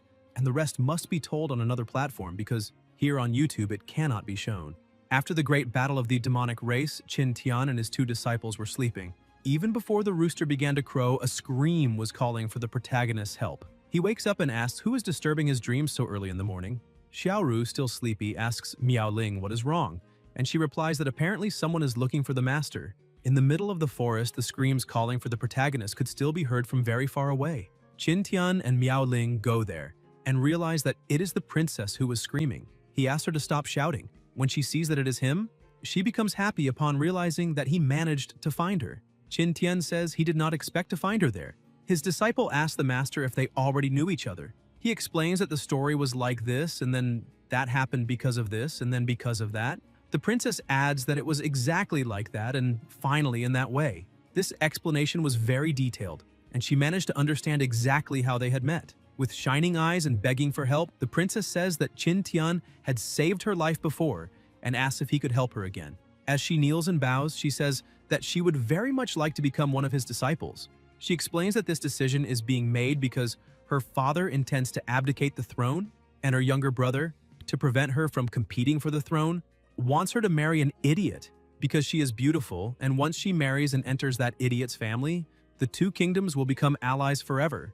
And if a great power does not support her, then she will not be able to escape that horrible fate. Thinking deeply about this matter, she wishes to become a disciple of the benefactor who saved her in order to have a chance to control her own destiny. Miao Ling looks at the master to see what action he will take. After thinking about it for a while, he points out that he can accept her as a registered disciple, but she must agree to one condition. The princess becomes excited and asks what condition that would be. He explains that he wants her kingdom's national flower, known as the Chongming flower. She becomes a little worried and explains that each flower requires a large amount of resources, time, and manpower to be cultivated, and normally only a new emperor can obtain one after succession to help break through realms. Therefore, she cannot agree to that condition. The protagonist says that it is very simple to resolve this issue because he will help her become the successor, and after that, she can give the flower to him, and asks if she agrees. Both his disciple and the princess are impressed. Even with a little hesitation, she feels confidence in the words of her new master and agrees, promising that she will certainly do her best to help him obtain that flower. With everything settled, he says that from then on she will be his registered disciple and asks her to accompany him. And as soon as the training begins, only screams could be heard. Qin Tian questions why Yilian was running away. The princess kept running as fast as possible, saying that this is nonsense, because if she does not run, she will die right there. The protagonist continues being harsh with her, questioning what kind of expression that is and why there are tears in her eyes. Yilian, completely desperate, says that she is no longer learning and does not want to be the successor anymore, and begins begging for her life. However, the protagonist continues acting harshly and shouts that her tears cannot help her control her own destiny. In addition, she's not allowed to run in his direction. She refuses, screaming desperately that she cannot. The protagonist insists that she stop running, but frightened, she says she cannot because that can really kill a person. Xiaoru asks her older sister if that kind of training the master is giving is really useful. Miaoling just watches, saying that no one knows what is truly good. During the night, only the whisper of a woman could be heard. The prince was on top of the girl, asking if she had not said that she would give everything for him. She screamed the word save, but with tears in his eyes, the prince asks her not to blame him, because the fault for all of that lies with that old immortal and his older sister. They were the ones who condemned her. This is Ming Guanjian, the prince of the Chongming kingdom. The girl still tried to save her own life, but it was of no use. After eliminating the girl, the prince tells the sect master that he agreed to his request and that now he should fulfill his promise. Suddenly, one of the windows opens and a dark energy begins to enter the room. A red-haired man appears telling the prince that he kept his word, and because of that, the demonic sect will spare no effort and promises that he will help him ascend the throne. He is Mo Tianlun, master of the demonic sect. Meanwhile, on the protagonist's peak, Xiaoru was excited, saying that if she could use magic, then they could not blame her for intimidating. Miaoling defends the attack and asks Yilian to act. Xiaoru gets angry because no one had said it would be two against her. Yilian uses her self-sacrifice impact ability. The little fox dodges in fright, saying that if that hit her, it would be her end, because no one uses their ultimate move directly. Miaoling asks Xiaoru to use self-sacrifice impact again. Their training continued, and the protagonist only watched while Miaoling encouraged Yilian. He thinks that scene looks a little familiar, remembering the battle with that thing that looked like a pocket monster. Xiaoru was already out of energy and asked them to wait a bit and take a break. Miaoling praises Yilian, saying that after the master's training a few days ago, she improved a lot. She agrees, however, she points out that she would not like to go through that kind of special training again. The little fox says that at least now she does not focus only on escaping. While they were talking, Xiaoru hears a noise and tells Yilian that her stomach is vibrating. Yilian explains that that is her kingdom's communication device. She explains that the Father Emperor was worried about her, so he gave that to communicate. As soon as she uses the device, she realizes that it is the Father Emperor calling remotely through the communication token. When she answers, the father is completely terrified. She asks what happened, but he only shouts for her not to return and suddenly is attacked from behind, leaving the three shocked. Guanjian appears in the transmission and the princess screams for the Father Emperor, asking him to respond immediately and not let anything happen to him. Guanjian tells his sister that the Father Emperor has already been eliminated and that she herself is to blame for all of this. Horrified by the situation, she says that her brother is lying. He asks why she thinks he would do that, because he was about to be named the new emperor. The Father Emperor discovered that she joined the Kunlun sword sect and truly wanted to crown her as the new empress. To obtain the throne, he had no choice but to eliminate him, and it was exactly at that point that she made her mistake. Upon hearing this explanation, Yilian begins to lose control, screaming at her brother and saying that regardless of what happens, she will eliminate him. However, he questions why she is making such a fuss, because the one who should be afraid is her, and that she should blame herself, since if she had obediently married someone, everything would be fine. Tianlun appears saying that he did a good job and that, as agreed, the demonic sect will carry out a sacrifice in Chongming City. He asks if Your Majesty will go back on his word. The Prince Emperor replies that he will not, because they are all great contributors, and now the citizens of the entire city are under his command. Miaoling sees Tianlun and realizes it is him. Yilian questions her brother about how he had the courage to conspire with the demonic sect, and what he is truly planning with that, but Guanjian simply destroys the communicator, ending the call. The princess does not accept it and shouts for them to come back immediately and explain what is happening, because she does not know what else he is planning to do with the people of that kingdom.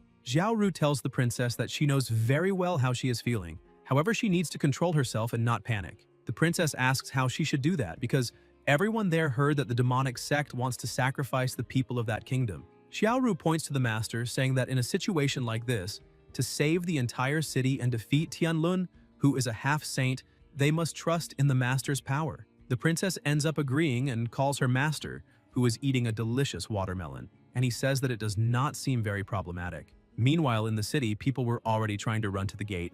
They said that if they could seize the opportunity and escape, that would be great, so they needed to hurry. But suddenly, they are captured and dragged into a formation with a red liquid. They question what that is and shout that they do not want to die there.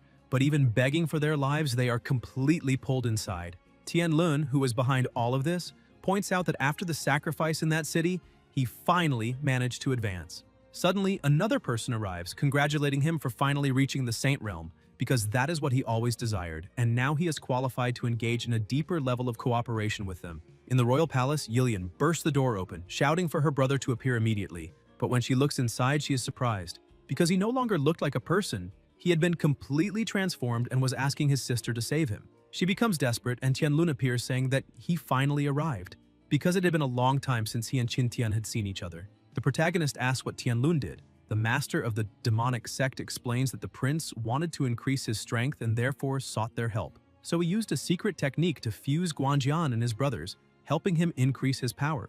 One of the heads starts laughing, saying that the sister would no longer be able to save them. Tianlun points out that Yilian put a lot of pressure on her brother after joining the Kunlun sect.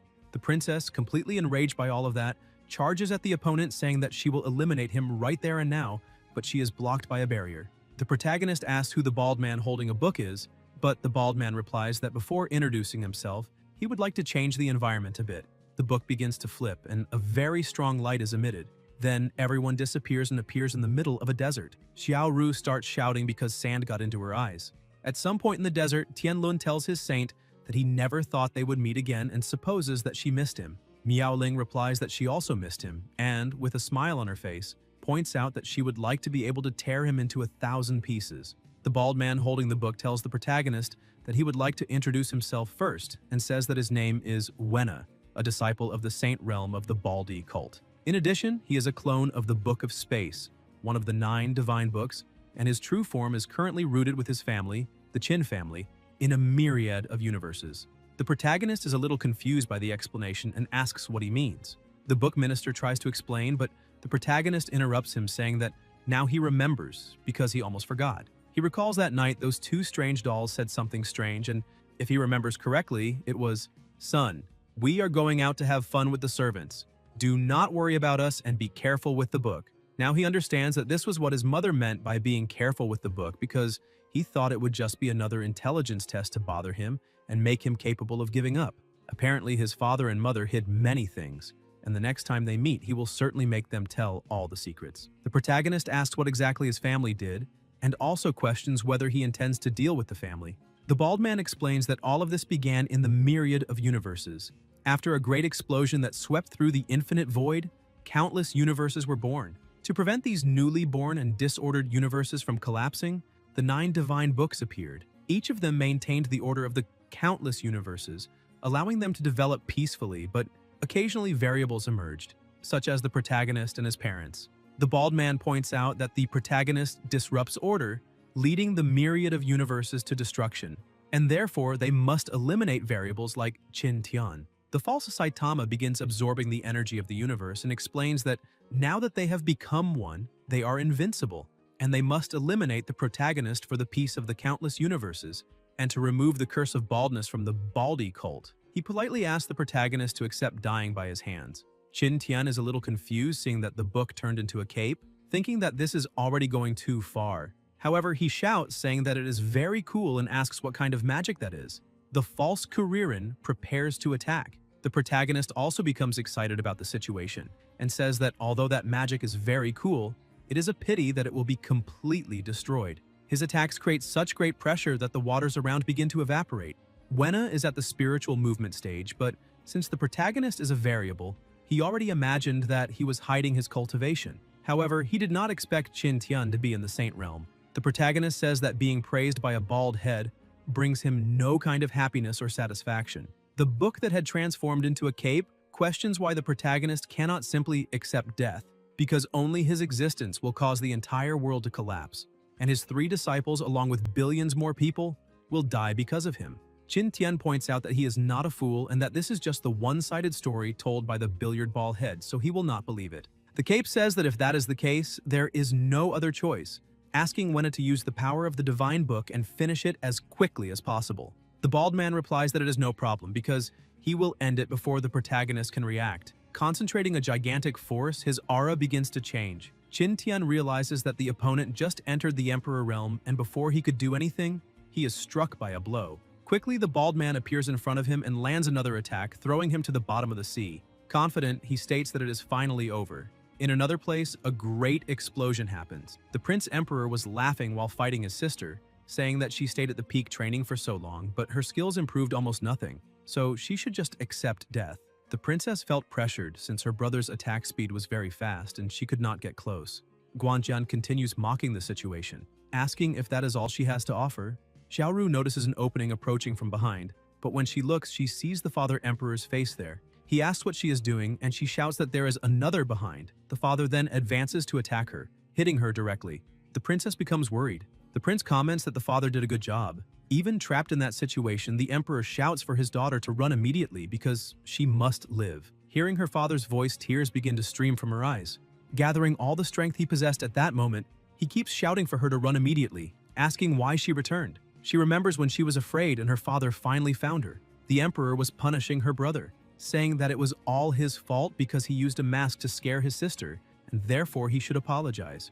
Seeing that his daughter was still scared, the emperor knelt down and said that she was very shy for a princess. However, she did not need to worry because he would protect her until the end of his life, so she no longer needed to be afraid. Because of these memories, she could not reason correctly. The prince says that that old man talks too much. In the past, while a war was happening, the emperor had ordered the princess to leave the palace to avoid danger and asked her to wait until he finished the war to return. She refused to leave her father, but he ordered the guards to take her away immediately. Now, the same story was repeating. He was shouting with all his strength for her to leave, but Yilian states that this time she will not run away. Suddenly, a large amount of energy begins to come out of Guanjian, and with a smile on his face, he says that even in the face of death, the father was still worried about the sister. So it would have been better if he had allowed himself to be absorbed. Yilian advances, saying that she was always protected by her father, but this time it is her turn to protect the Father Emperor. The bald man notices that there is something at the bottom of the sea. Suddenly, a whale appears, and from inside it, Qin Tian emerges. He says that that was truly terrifying, and that if it were not for his superior abilities, he would have lost his life. But now, it is his turn to play a little. He opens a small portal and pulls his sword from inside, known as the Sword of Life and Death. The albino monk comments that that is quite surprising, but even a weapon will not be a match for him. The protagonist replies that the only way to find out is to try. The bald man surrounds himself with divine power because no emperor-level weapon could break his defenses. The cape shouts, calling him an idiot, and tells him to dodge immediately. However, it was already too late and the protagonist's attack hits him. Qin Tian asks who said that she was just an ordinary weapon. Wenna asks how that is possible. The cape states that unfortunately he was careless. And that is the power of mortal stillness of destruction. Even after defeating the opponent, the protagonist thinks that this is the first time he encountered someone who made him use all his strength, and that perhaps he should strengthen himself a little more instead of relying only on weapons. The host's desire to become stronger has been detected, and the path of mortal refinement can be initiated. The path of mortal refinement is basically temporarily sealing spiritual power. The heart in the mortal world is awakened, and true power appears. Meanwhile, in the middle of the desert, the little fox was already severely injured. The prince laughed, saying that she was overestimated, and asked the father to look, because that is the sister he protected so much. And now she is completely unable to fight, and the successor of the kingdom must be the strongest. So the only person who can inherit the throne is him. Even completely immobilized, the princess still calls for her father. The brother continues mocking, saying that she is crying and asking what else she can do besides cry and run, and that is why he cannot understand why the father wanted to leave the throne to her. Because of that, she is a disgusting person and deserves to be eliminated. Xiaoru gathers the rest of her strength and stands up, aiming at the target. Tianlun tells Miaoling that in that space there are only the two of them and that she will not be able to escape this time. And besides that, no one will be able to save her. The former empress asks if he really thinks she is the same person who could not fight back in the past. The demonic sect only knows how to run away. Tianlun realizes that she has already been in the half-saint realm for a short time. Miaoling advances, saying that now it is time to finish this. but Tianlun states that it is a pity because now he is already in the Saint Realm. He begins to control the earth, creating 2 dragons. Even so, she dodges all the attacks and continues advancing, firing her strike toward the opponent. However, he uses his evil-faced cultivator ability, releasing a large amount of energy and bringing a monster into reality. Tianlun says that that fight is useless and orders her to obediently return to the demonic sect with him and be the saint. To demonstrate his strength, he attacks, but she manages to cut the blow easily, saying that his saint realm is not very useful. With a smile on his face, he states that she is becoming very arrogant after blocking only 1 move. Miao Ling replies that he will know what arrogance is in just 1 strike. He prepares to attack again, saying that she's pretending to be something she is not. The attack this time is devastating and hits her body. However, the body that was hit was only a clone serving as a distraction. She appears behind him, making him surprised and asking how that is possible. Her attack manages to cut in half the monster he had created, causing a great explosion. Xiaoru uses her prison ability, creating a giant fox around the opponent. After that, she activates the technique, making the fox crush Guanjian. However, the attack is not enough to defeat him, but it is enough to free the princess. The little fox asks her to take advantage of the opening, because she can only seal, and the rest must be done by Yilian. The prince panics, shouting for them to release him immediately. Yilian, even trembling with fear, remembers all the training she had with the master until that day. She says that her brother was really right, because in the past she only knew how to run, but now she will never run again. The prince asks if she is making a joke and tells her not to force herself to do something she cannot, reminding her that Guangui and Guangbao are her beloved younger brothers, and are in the same body, not to mention the precious father she loves so much, also trapped there. However, none of these words are enough to make her hesitate. After attacking, she states that her brother is wrong. Upon being hit, the little prince says that that is impossible and refuses to die there because he still wants to be emperor. However, the fight was already decided and his body begins to disintegrate. The princess looks back and says goodbye to the father emperor. Tianlun, who was also on the verge of defeat, says that that is impossible and asks how she managed to advance to the half-saint realm in less than 100 years, and why her half-saint realm is stronger than his saint realm. Miao Ling explains that the strength he achieved through methods such as sacrifice is like a castle in the air, precarious and about to collapse.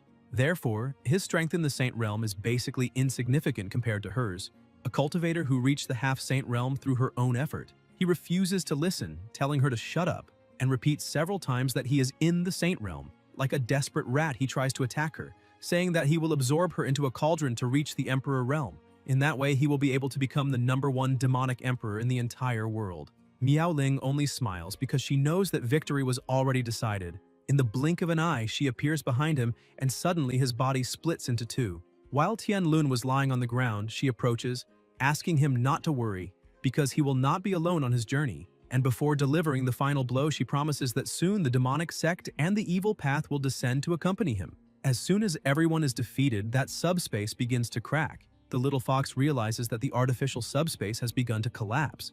Yilian becomes desperate, asking what will happen to them. Xiaoru explains that normally they will be teleported. The 2 dolls who had previously appeared to the protagonist appear again. The male doll says that it has been quite some time since they last saw each other, but the woman asks him to stop talking nonsense and get straight to the point. The man says that if he found that fantastic artifact, it means he came into contact with the divine tome, and successfully resolving this great problem means that the puppets will be activated to help him gather the power of the divine tome. The protagonist is surprised to see that the divine tome was being restored. The puppets point out that he probably has many questions and promise to answer all of them as soon as they return. But now he needs to cultivate with full focus and strive with all his might to reach the Emperor realm. Qin Tian holds the book, saying that all of that is very magical, and agrees that he will ascend to the Emperor realm and then wait for them. Sometime later, back in the kingdom, everyone was gathered greeting the new Empress Yilian. She thanks everyone for their presence and respect, and wishes long life to the people of the kingdom. When she looks up, she sees her master and her 2 older sisters leaving. She remembers that not long ago she had warned that she could not return with them. Her 2 older sisters hug her, saying that a nation cannot be without a ruler, and that her staying there for the people of the kingdom is more important than anything else. So she should not feel sad because they promise to visit her when they have free time. However, Yilian almost cannot breathe from Miao Ling's tight embrace. The protagonist also says goodbye to her, saying that if she suffers any injustice within that kingdom, she only needs to look for any of them, because Hidden Sword Peak will always be her home, and they will always be her family. She becomes emotional upon hearing that and asks if it is true. Qin Tian replies that yes, and thus she happily says goodbye. Miao Ling asks the master that now that they have the flower he wanted so much, what will be the next destination? The protagonist laughs and says that now they will go to the Forest of Divine Concealment. During the days Miao Ling spent helping Yilian rebuild the Imperial Palace, he was exploring all the places and finally discovered that someone saw traces of the Holy Spirit fruit. The two question whether he was really only looking for the fruit, because they do not quite believe that, but anyway, they agree to go to the Forest of Divine Concealment. In the middle of the forest, a strong storm was taking over the place, and at the center, a small flower was guarded by some snakes. The Forest of Divine Concealment is a forbidden area on the eastern continent of Juzhou, with a territorial area exceeding 5 million square kilometers, which makes it completely colossal. The protagonist does not know how they will manage to find the Holy Spirit fruit. Miao Ling has an idea, saying that they should split up to search a larger area and meet again right there at sunset. The fox agrees, saying it is a great idea, and without objections, the protagonist also agrees. With that, each follows a different path, agreeing to return at sunset. The result was as expected. Night had already fallen, and the protagonist was setting up camp. They searched all day and could not find any trace of the Holy Spirit fruit. However, he was very happy because the smell of the food was great, and that was already expected of himself. Now he is one step closer to being able to cook glowing food. Suddenly, he notices movement in a bush. Xiaoru jumps out of it toward him while shouting. Because of that, the meat is thrown far away and falls at Miao Ling's feet, who puts it back on the fire. Xiaoru was hugging Qin Tian so tightly that he could barely breathe. After things calm down a bit, they all sit around the campfire. Qin Tian notices that something is wrong and questions what happened between them. He comments that one is cold, like the Ice Queen, and the other panicked, as if she were being chased by a mad dog. The two begin to speak at the same time but stop simultaneously. Qin Tian asks Xiaoru to speak first. She says that in fact she saw people from the Imperial Alliance at the edge of the forest, and that made her panic. The protagonist realizes that he never asked why she was being chased by the Imperial Alliance.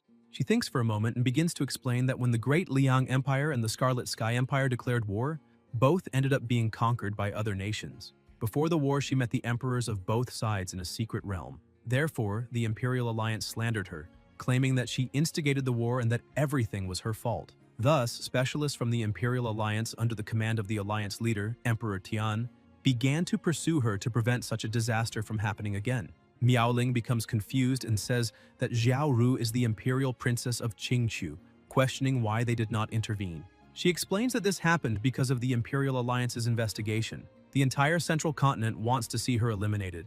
Faced with that general pressure, Qingqiu also cannot protect her, and unless they find evidence to prove the Imperial Alliance's slander against her, there is nothing they can do. The protagonist says that he is her master and protector, so he tells her not to worry because he will protect her from any threat and clear her name. Xiaoru jumps on him again, thanking him for being such a good person, but the master tells her not to go around issuing good person certificates to him. Now that he understood what happened to one of his disciples, it is time to know what happened to the other. Miao Ling explains that while she was walking, she encountered two people who were questioning what Colonel Kun Yin was looking for by bringing people from the kingdom to the Forest of Divine Concealment. In addition, they had not received any information about what to search for, but they had no choice, because military orders are like mountains. Qin Tian smiles and says that they have lived together for a long time, so Miao Ling knows them too well to know that they would not betray her. Therefore, he wants to know what truly happened. Even apprehensive, she agrees, and says that in fact she is a reincarnated person, and in her past life she was the Empress of Cruelty. Xiaoru is surprised, but Qin Tian shows no reaction. This draws their attention, so he notices and pretends to be impressed, saying that she is the reincarnation of the Empress of Cruelty. Miao Ling tells the master that it is fine and that he does not need to pretend, because she will not question how he managed to guess her true identity. She explains that in her past life, Emperor Kun Yuan, the old ancestor Wu Shu, and the old ancestor Suiyu, three specialists at the third level of the Emperor realm, joined forces to explore a forbidden zone of life. However, they ambushed her and trapped her in a previously arranged formation. The three refined her alive using the formation, and the main objective was her low-grade Emperor weapon. Therefore, even if she did not seek revenge, they would deal with her if they met again. The protagonist states that this revenge must be carried out and that no matter the difficulty, he will personally help her. To comfort her, he hands her some meat. However, he becomes confused and asks whether a low-grade Emperor weapon was really that important, asking if she was not at the third level of the Emperor realm. Xiaoru explains that only those in the Emperor realm possess imperial weapons. Many great powers have several specialists in the Emperor realm, but only one imperial weapon. The reason imperial weapons are so scarce is that Juzhou does not have suitable materials for forging, and, in addition, lacks people capable of forging imperial weapons. Qin Tian thinks that if only the system would teach him how to forge an imperial weapon, he would be completely prepared. Meanwhile, still during the night, in another place, some people notice that a purple energy comes from the east. A secret realm of a specialist at the peak of the Emperor realm appeared in the mountains on the border between the eastern and central continents. A person explains that the space of the secret realm can only accommodate cultivators below the Saint realm, and all half-saint prodigies of the Shenlin Empire can proceed to obtain treasures. He is from the Shenlin Empire called Lan Yangsheng, currently at the first level of the Emperor realm. Jian Wuchen from the Valley of the Sword God is also at the first level of the Emperor realm. It is said that the Emperor realm's secret realm appeared, and all half-saint disciples of the Valley of the Sword God can proceed to the border mountains. In the Hyoshan Empire, the Ice Empress Zhuan, at the third level of the Emperor realm, orders that the half-saint prodigies of the Hyoshan Empire must go to the border mountains to have some fun. Meanwhile, in the middle of the forest, a great explosion was happening. Colonel Kuan Yin was ordering the members of the Imperial Alliance to disappear, because the soldiers of the Kun Yuan Empire were the first to discover the Holy Spirit fruit. But one of the Alliance members asked where the soldiers are because it is somewhat strange since they all seem dead. Those are the half-saints of the Imperial Alliance, the three Wuyan brothers, Wuding and Wuxi, who will take that treasure, but the colonel refuses to give up, saying that it is a gift for the great emperor. The brothers say that coincidentally the leader of the Imperial Alliance also wants that flower. While they were arguing because of that, the protagonist only watched. He orders his two disciples to attack immediately. They stop the fight, and the colonel questions who she is to attack a colonel of the empire. Miao Ling begins to smile and introduces herself, saying that she is the person who will eliminate him. One of the three brothers says that they are from the Imperial Alliance and that petty rats need to retreat immediately. Xiaoru does not care and says that she will be responsible for defeating the Imperial Alliance. The three brothers try to attack her, but she manages to defend against the three of them. Meanwhile, the protagonist goes to the Holy Spirit fruit, saying that it is finally his, but he notices something. He sees some bubbles coming out of the swamp and asks what that is. Suddenly, a huge beast appears, surprising everyone. The brothers suspect that that is the treasure guardian demonic beast. While everyone was frightened, the only question that came to the protagonist's mind was, could that snake become food? The demonic beast tries to attack Miao Ling, who dodges and counterattacks. However, she is surprised, since the Emperor Weapon's attack caused no damage at all. The colonel was the second target. The three brothers are astonished, and the protagonist just keeps looking at that snake. The snake also keeps staring at him, not understanding what was happening. Suddenly, another head of the snake attacks, taking two of the three brothers. Wuding, who was the only survivor, screams desperately for his brothers. Miaoling realizes that that is not an ordinary snake demon. However, something even more surprising impresses her. Qin Tian had tamed that snake. He explains that he realized she was very afraid of him, so he tried to contract her. However, he did not expect her to be so obedient and asks if she did not find that very cool. But Miao Ling asks what he was doing before. Wuding tries to understand how a single person was able to control that treasure guardian demonic beast. Qin Tian removes the sword from his head and asks his disciple how she can simply throw such a big sword around. She shouts back, saying that this time she will really eliminate him. Wuding, who was still confused, asks who that guy really is. The protagonist looks at him and asks if he really is not going to leave and orders the snake to attack him. Wuding simply runs away, asking for help. Meanwhile, Qin Tian keeps looking at the fruit, saying that something very strange is happening since he cannot remember. Xiaoru, who is hiding, trembling in fear of the snake, is surprised when Qin Tian shows her his new pet, saying that the name is Yamata no Orochi, but her fear was so great that she was stunned, shouting for him not to come any closer. The protagonist asks if she does not find her cute, however he did not expect her to be so afraid of snakes. Miao Ling tries to understand this logic, saying that the brother they faced last time also had a snake body, so why is she so afraid now? But Xiaoru becomes confused, asking if that is not a two-headed snake. However, she concludes that snakes are still more frightening. After so long back at Aurora Sword Peak, the two were eating ice cream. Xiaoru asks if Miao Ling thinks it will explode this time. She says yes, since every time it explodes. The two were looking at the alchemy room and suddenly another explosion happens. But they were no longer surprised since it happened every time. The protagonist celebrated because he finally succeeded with the rejuvenation pill. Taking it below the third level of the Saint Realm can increase cultivation by one minor realm. It is only effective the first time it is consumed. The two say that he really is amazing, praising him for creating a great item, but first, he should change clothes. While he was changing clothes, he asked them to go back and refine the pill, and afterward he needs her to go to a place. Miao Ling asks where that place is, but the protagonist says it is a secret and that when she arrives there, she will know. She thinks he is very mysterious, but he hands the pill to her, telling her to go back and consume it. After that, she needs to focus on refining it, and once she finishes, they will meet. In addition, he explains that consuming it below the 3rd level of the Saint realm can increase cultivation by 1 minor realm. Therefore, he cannot help her with this refinement. Miao Ling becomes delighted, asking if that is really for her and if it is okay for her to use it. Xiao Ru had shining eyes of envy, and the protagonist says that it is for her and asks if she does not want it. Miao Ling accepts without hesitation and gives him a kiss on the cheek as thanks. Excited, she says that she will withdraw first to cultivate. He becomes very happy, seeing that she's more proactive and perhaps is liking him. While he was there, enjoying his moment, Xiao Ru was pouting, saying that she also wanted some. Sometime later, the protagonist was holding another pill in his hand because he had thought that the little fox meant that she wanted something else. But it turns out she also wanted the immortal pill. Qin Tian gets ready and asks her if she is ready because he is going to throw it. With her tail wagging from side to side, he tells her to open her mouth and throws it to her. She jumps and manages to catch it and is amazed by the taste. The protagonist looks at her tail and hugs it, saying that it is very cute. Xiao Ru feels something in her body, and he says that it is exactly as he imagined, comfortable and beautiful. The little fox says that her master is nothing but a pervert and asks if he does not know that the tails of the Fox clan cannot be touched randomly, but the protagonist kept holding it, saying that he did not know that and asking what is wrong with letting him touch it a few times. She explains that only a partner can touch the tail of someone from the Fox clan, and how will she get married like that in the future? However, he ends up falling asleep on the tail, saying that it is fine, because he will support her in the future. The next day, the protagonist was making a prayer to all kinds of possible gods, asking them to appear, and upon confirming, asks all these gods to appear to him. A system congratulates the host for logging in and informs that his level 13 has been reached. With the spiritual collection account, he can replenish the user's spiritual energy, but he becomes irritated since he did not manage to receive anything good. Miao Ling appears and asks her master what he is doing. He says that he needs her to go to the secret realm, a secret realm with Emperor Realm restriction. Secret realms with Emperor restrictions are left behind by major Emperor Realm specialists before their deaths. A secret realm to find a successor. Inside such a secret realm, in addition to inheritance of cultivation techniques and martial arts, there are also Emperor-level spiritual medicines, and even Imperial weapons can be found, although the probability is very small.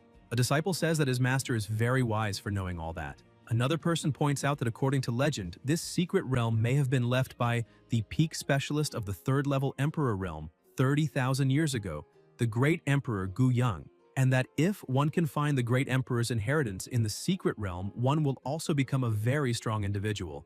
But his companion tells him to stop daydreaming, because they, solitary cultivators, have no chance at all. Since if he looks around, he will see that the 3 most powerful forces around Two Realms Mountain have arrived, so they, solitary cultivators, have no chance to compete. His companion ends up agreeing, saying that all of them are prodigies at the 3rd level of the Half-Saint realm, personally taught by peak Great Emperors, and even fought against the Saint realm without defeat. Prince Lan Feng of the Shenlan Empire says that he did not expect them to also be there. Mu Qingting, daughter of Empress Xuan, says that if he came there, how could she not? Because this is related to an Emperor-level weapon. Jian Baichen of the Valley of the Sword God states that Great Emperor Gu Yang's sword, called Gu Wang Blade, will belong only to the Valley of the Sword God. Lan Feng says that it does not matter and asks them to look behind because it seems that an incredible person has just arrived. Miao Ling approaches. Baichen thinks that the sword intent directed at her is not inferior to his. Qingting also thinks that she has never seen that woman before and asks whether she could be some prodigy from another region. Lan Feng approaches, saying that even with the veil, he can perceive the great beauty she possesses. Qingting warns that acting impulsively like that will not bring good consequences. Miao Ling asks what he wants. Lan Feng introduces himself, saying that he is the prince of the Shenlan Empire and asks her to lift the veil. He tries to pull it off, but she dodges and with a simple movement pushes him back. The prince is impressed, seeing that with just one sword movement, she managed to break the spiritual energy protecting him and injure his body. People are impressed, seeing that she managed to injure the prince of an empire so easily and wonder which force she belongs to, because she could be from the central region or the middle continent. Lan Feng thinks that her cultivation is at the 2nd level of Half-Saint and that only her sword intent is somewhat stronger, which means that that sword must be extraordinary. Then it must be at least a half-emperor grade weapon, or perhaps even a low-grade emperor weapon. He releases his powers, saying that she injured him, so she needs to leave her sword as compensation, otherwise he will not leave. Does she dare to face the royal bloodline of the Saint-grade royal family of the empire? Miao Ling prepares for battle, saying that he is so eloquent after being outmatched, truly worthy of being the prince of the Shenlin Empire. She dispels her weapon, saying that she does not need any sword to defeat him. He says that her words are very arrogant, so he must show how powerful the prince is. But when trying to strike her, she dodges and touches his abdomen, throwing him heavily to the ground. People cannot believe that the Saint-grade imperial royal bloodline is actually suppressed by another bloodline. The prince becomes even more excited seeing that her bloodline is very powerful, and that if he can capture her, then both her sword and her bloodline will belong to him. He shouts for them to take that woman down immediately. She points out that only children ask for reinforcements in a fight. A person approaches saying that unfortunately the prince asked for it and she needs to go with him to the empire immediately. That is Dragon Uncle, protector of the prince of the empire, 3rd level Saint Realm. But when trying to capture her, he realizes something very powerful coming toward him, and with a simple attack is thrown back together with the prince. Dragon asks what that is and whether it is a protector. Miao Ling questions what is wrong, because if there is a protector on one side, there should be one on the other as well. The protagonist tells her that he will not leave there because he can suppress them even from the shadows. Dragon Uncle realizes that the strength is terrifying and tells His Highness that they must retreat for now and make a plan after entering the secret realm. The prince ends up agreeing and says that he will let her go for now. People question why they stopped fighting, because if they continued and ended up injured, there would be 2 fewer to compete. However, one of them says they're wishing for the impossible, and besides, once they enter the secret realm, they need to stay away from those 2 because they will probably fight again. Miao Ling, who is observing, realizes that the prince of the empire and the successor of the Valley of the Sword God reached an agreement. Qingting suddenly appears and greets her, saying her name. Qingting says that she probably already realized that Beichen and Lan Feng joined forces, and to counter them, she would also like to join, asking what Miao Ling thinks about dividing all the items they find equally. Miao Ling agrees with the plan, and soon it is announced that the secret realm is open.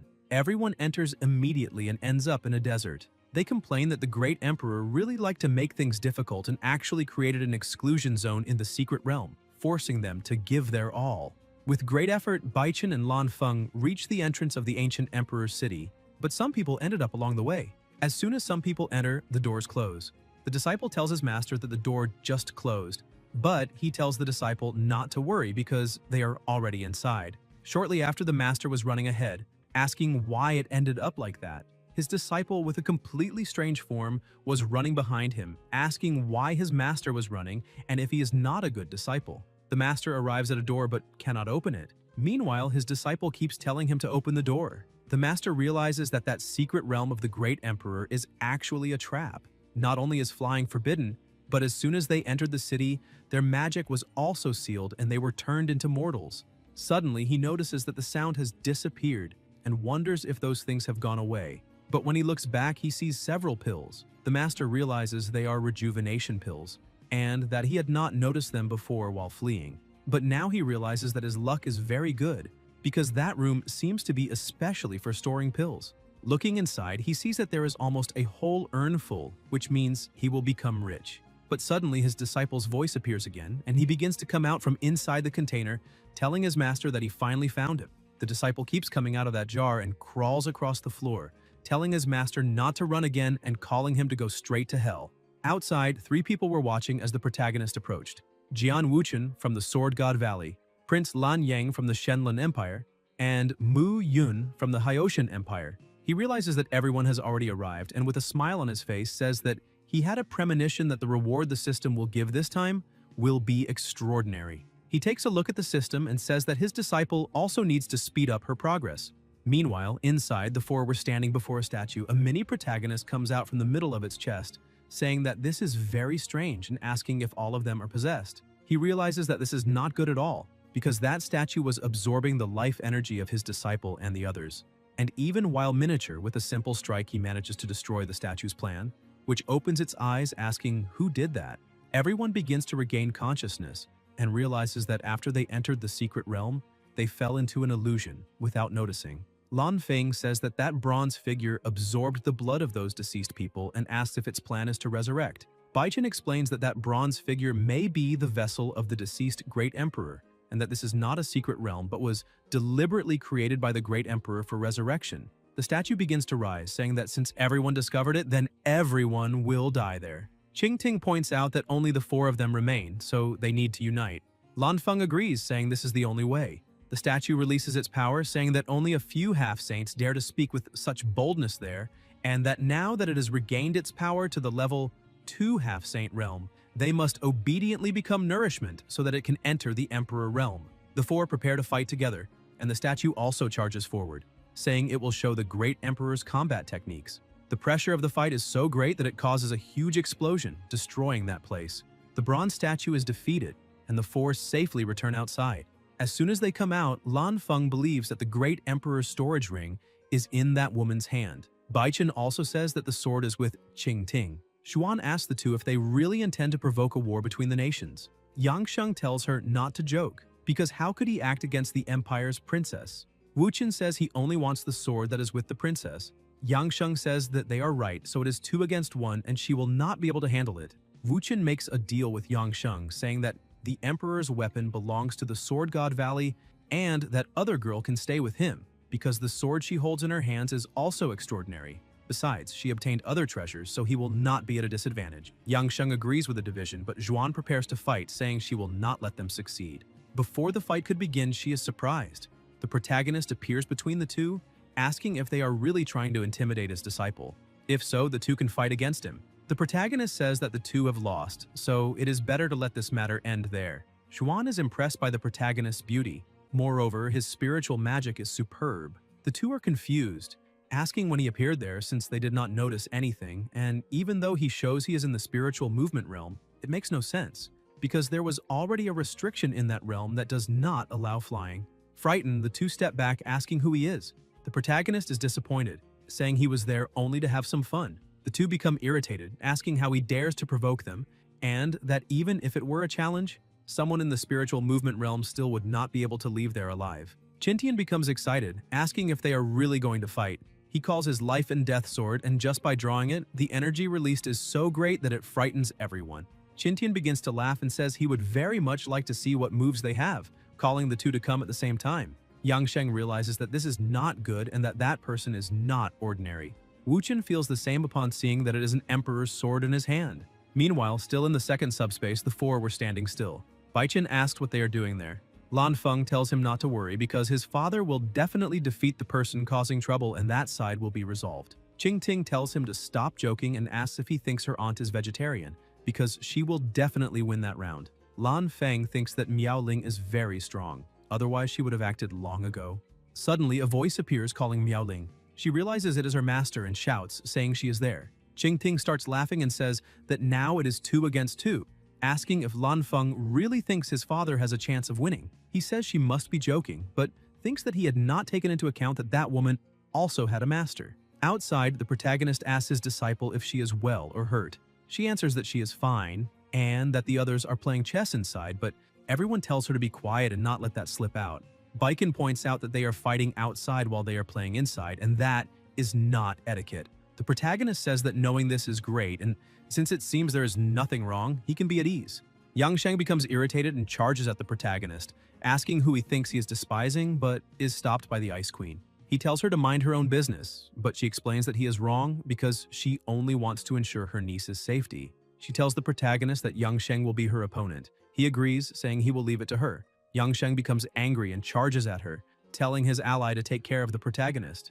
With that, the battle between them begins and Wuchen creates a sphere, separating them so no one can interfere. The protagonist asks if that is a domain that only a specialist in the Emperor realm can comprehend. He realizes something is happening because besides the gravity of space becoming heavier, he also clearly feels that he's being oppressed. Because of this, he can only use spiritual energy to combat that pressure, but the spiritual energy consumed cannot be recovered, because under the influence of the domain, he cannot absorb spiritual energy from outside. However, all of this is useless against him. By stepping on the ground, he activates the unbreakable internal body and charges at his opponent. Wuchen is impressed that the protagonist resisted his domain only with physical strength, without using any domain, which means that perhaps he is a body cultivator. However, he feels confident saying he is a sword cultivator focused on offense, and uses his 1,000 Swords ability at once. The two attacks collide. Wuchen realizes that the protagonist's strength is very great, worthy of a body cultivator.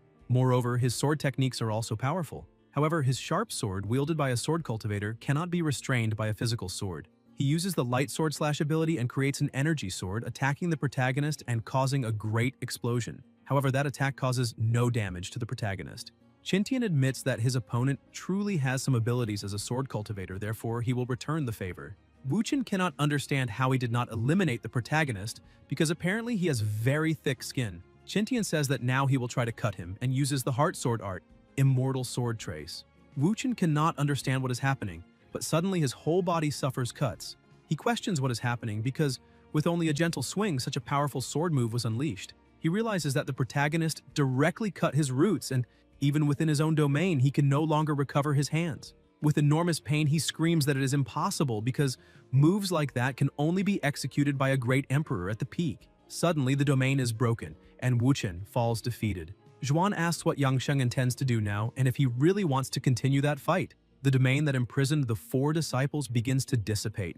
Lan Feng runs to help his uncle master, and the 4 gather together, telling the protagonist that this time he was lucky because they will leave. Miao Ling is happy to see her master. He pats her head, saying she did an excellent job. With a smile on her face, she says that she got the storage ring. The Ice Queen finally introduces herself to the protagonist, saying that she is Qingting's aunt and that her name is Zhuan. The protagonist also introduces himself, saying that he is Miao Ling's master and that his name is Qintian.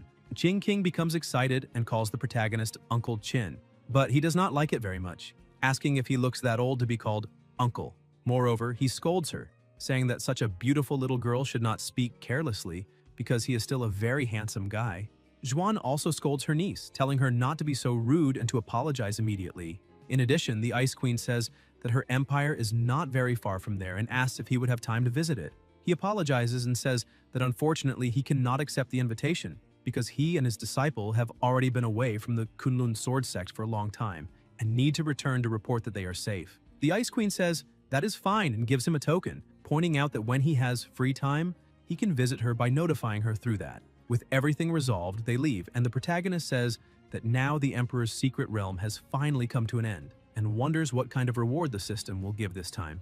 The system congratulates the host disciple for perfectly completing the secret realm mission. Because of this, he obtained the reward of the high-grade Emperor-level weapon forging method, in addition to a 20% increase in his personal reward. Upon discovering that he can finally forge such a powerful weapon, he begins to jump and shout with happiness. Miao Ling asks why he is becoming stranger and stranger. In Huashu village of the Haochen Empire, Miao Ling wakes up and her master says good morning to her. 3 months have already passed since the ancient emperor's secret realm. After returning home that day, the master suddenly went crazy. He gathered everyone because he had an announcement to make. He announced that he would seal his spiritual energy in the storage rings and would begin to temper the heart in the mortal world. She tells him that he has already been forging iron in Huashu village for 3 months and asks what exactly he is doing. He explains that he is cultivating an incomparable divine ability and that night he will let her and the little fox witness all of this. Xiaoru appears asking if it is already time to eat. The protagonist says that 3 months have passed and she only eats and sleeps, pointing out that she is a fox and not a bear. At the end of the day, he explains the situation and they ask if he is really trying to forge an emperor-level weapon. The two begin to check his temperature, asking if he has a fever for talking so much nonsense, and also check his pulse to see if it is normal, but there is nothing wrong. The protagonist says he has no fever nor any illness and that he will show his power later. He creates a magic circle and says that first they need to lower their hands. He explains that this is because his spiritual energy is sealed, so he will leave the manipulation of the forging platform and formations to Miao Ling. He prepares himself and begins to rapidly hammer the iron, using the 10,000-layer heavenly hammer technique. Miao Ling says that it is a terrifying forging method. The strength of each strike increases by half compared to the previous one, and no matter how much it increases, the ideal point of impact can always be found, continuously removing impurities without damaging the embryo. With this forging method, even in her previous life she had only heard of it. Moreover, each hammer strike increases his own consumption. At the moment, the protagonist has no spiritual energy, which means he is relying entirely on his powerful physique. Xiaoru is frightened to see that he is maintaining the 10,000-layer heavenly hammer technique because this technique is extremely exhausting and asks if he can last 3 days. 3 seconds later, the hammer was already incandescent and the protagonist completely exhausted, saying he cannot continue. Then he decides to leave it at that. Miao Ling shouts that he gave up too quickly, but when she looks down, she realizes that the tool was already finished. The two cannot believe that it really is. Qintian takes that weapon in his hand and says he will call it Dragon Pattern Emperor Saber. Suddenly, he hears a noise at the door, and as soon as Xiaoru goes to see what happened, she shouts, telling her master that 2 people have just fainted in front of the gate. They take the 2 inside and realize that they do not seem to be seriously injured, so they only apply a simple dressing to their wounds. The protagonist says that she did very well and that, moreover, they do not seem like common bandits. He says to let the 2 rest there during the night because everyone is tired, so they will rest a little earlier. Suddenly, the young man begins calling for his grandfather, shouting desperately and asking where he is. The protagonist becomes curious, asking if that is some kind of nightmare, but realizes that something is different. The next day, early in the morning, the 2 disciples were helping the old man recover. The young man returns with some firewood and asks his grandfather if he's already feeling better. Qintian shouts at him to stop being lazy because there are still 200 caddies of firewood left. The boy says that is too much and asks if it cannot be 100 caddies. The protagonist replies that 200 is a good price because if it were not for them, his grandfather would die in a month. The boy is surprised to discover that his grandfather had only 1 month to live and asks if that is true. They go inside and the protagonist asks the grandfather to explain why he has a death curse and who he really is. The old man says that his name is Zongwu and that the young man beside him is called Zongyan, his only grandson. He explains that not long ago he and his grandson went treasure hunting with Luo Yi, the master of the Rakshasa sect. While searching the place, they found some half-emperor level weapons. Zongwu asked Luo Yi if he was seeing things. Luo Yi said no and stated that those were indeed half-emperor level weapons. Zongwu reports that Luo Yi attacked him to seize the half-step emperor weapon and planted the death curse inside him. This type of curse can initially be removed on one's own, but Luo Yi held him desperately, and at the moment he managed to escape, the death curse had already fused with him. The curse continuously corrodes his life. He can only use his own cultivation to suppress it, slowing the corrosion. Zongyan becomes worried and asks his grandfather about the family, but the old man interrupts him, saying that later, Luo Yi went there to eliminate all traces and exterminated the clan completely. Zongwu tells his grandson that he only managed to save him because of a desperate fight. The protagonist asks what Luo Yi's cultivation level is, but rephrases the question, wanting to know who is the strongest in the Rakshasa sect. Zongwu replies that the strongest in the sect is Luo Yi, who is currently at the 2nd level of the Emperor realm. The protagonist serves some tea and asks the old man to make the Heavenly Tao Oath. This oath is made by a cultivator to the Heavenly Tao, and at the cost of one's own karma if it is violated. The penalty for a minor offense is death, and for a serious offense, the soul will be dispersed and will have no next life. The protagonist says that if he does this, he will transmit to the old man the sit and forget longevity scripture. The 2 are somewhat surprised by the request. Zongwu thinks that even if the protagonist saved his life, he cannot simply ask him to become his slave so brazenly, because at least he should be more polite. Qintian asks what the decision will be and explains that although the old man is temporarily out of danger, the death curse was not removed and he can die at any moment. Only the sit and forget longevity scripture can help him remove the death curse from his body, but there is a price for that. Zongwu asks what the price is. The protagonist says it is everything, but begins to laugh and states that he is joking. He says he only wants him to be his bodyguard. The old man breathes in relief because he had taken a big scare and accepts the agreement, saying that he can be the bodyguard and will also make the oath. But he has one condition: revenge. In a distant place from there, Luo Yi senses something frightening and begins to tremble because he has a bad premonition that shows someone wants to harm him. In Qingyun City, a young man was amazed by the artistic conception of that painting because it seemed to hear the call of the vast and serene sea, like the breathing of the world. Suddenly he opens his eyes and says that he is stuck at the 1st level of the Nirvana realm, questioning whether his comprehension of the water intent was insufficient. However, the artistic conception of that landscape painting before him is perfect for him, and it can help him surpass his limits. He asks the shopkeeper how many spiritual stones that painting costs. The shopkeeper replies that it costs 100,000 spiritual stones, with a 20% discount, so it comes to 80,000 spiritual stones. The young man is a little worried about the value, but decides to buy it because a mere fortune is only external goods, and once he advances, he will recover all of that quickly. The shopkeeper thanks him for the patronage and asks him to come back whenever he needs something. Even satisfied for having bought the painting, the young man leaves there heartbroken because all his money is gone. While he was leaving, another woman was entering. Upstairs, Qintian and Miao Ling were observing things. She asked her master if he really left the village where he was and went to that neighboring city to sell paintings. He answers that that is right because, from what he managed to understand, that place is the liveliest there is. She asks if that is really it because it seems that it is not just about selling paintings. The protagonist says that she needs to believe a little more in her master. Suddenly, a woman comes out of the house calling guests to play, saying that the girls were already all awake, with 50% discount during the day.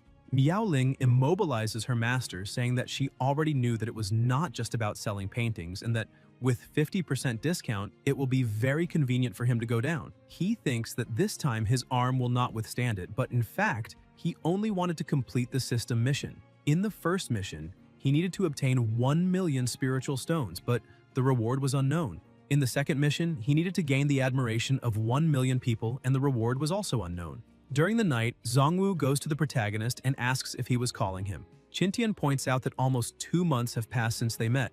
The old man agrees. The protagonist explains that now he has already removed the death curse, and that the old man's cultivation was also restored to the second level of the Emperor realm, so he should no longer stay there waiting. He asks him to depart that very night.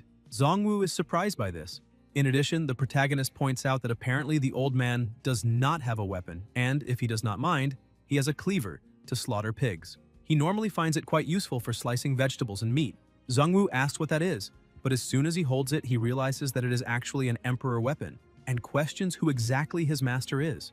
That weapon for which others fight anxiously and kill their own children and relatives to be able to wield it.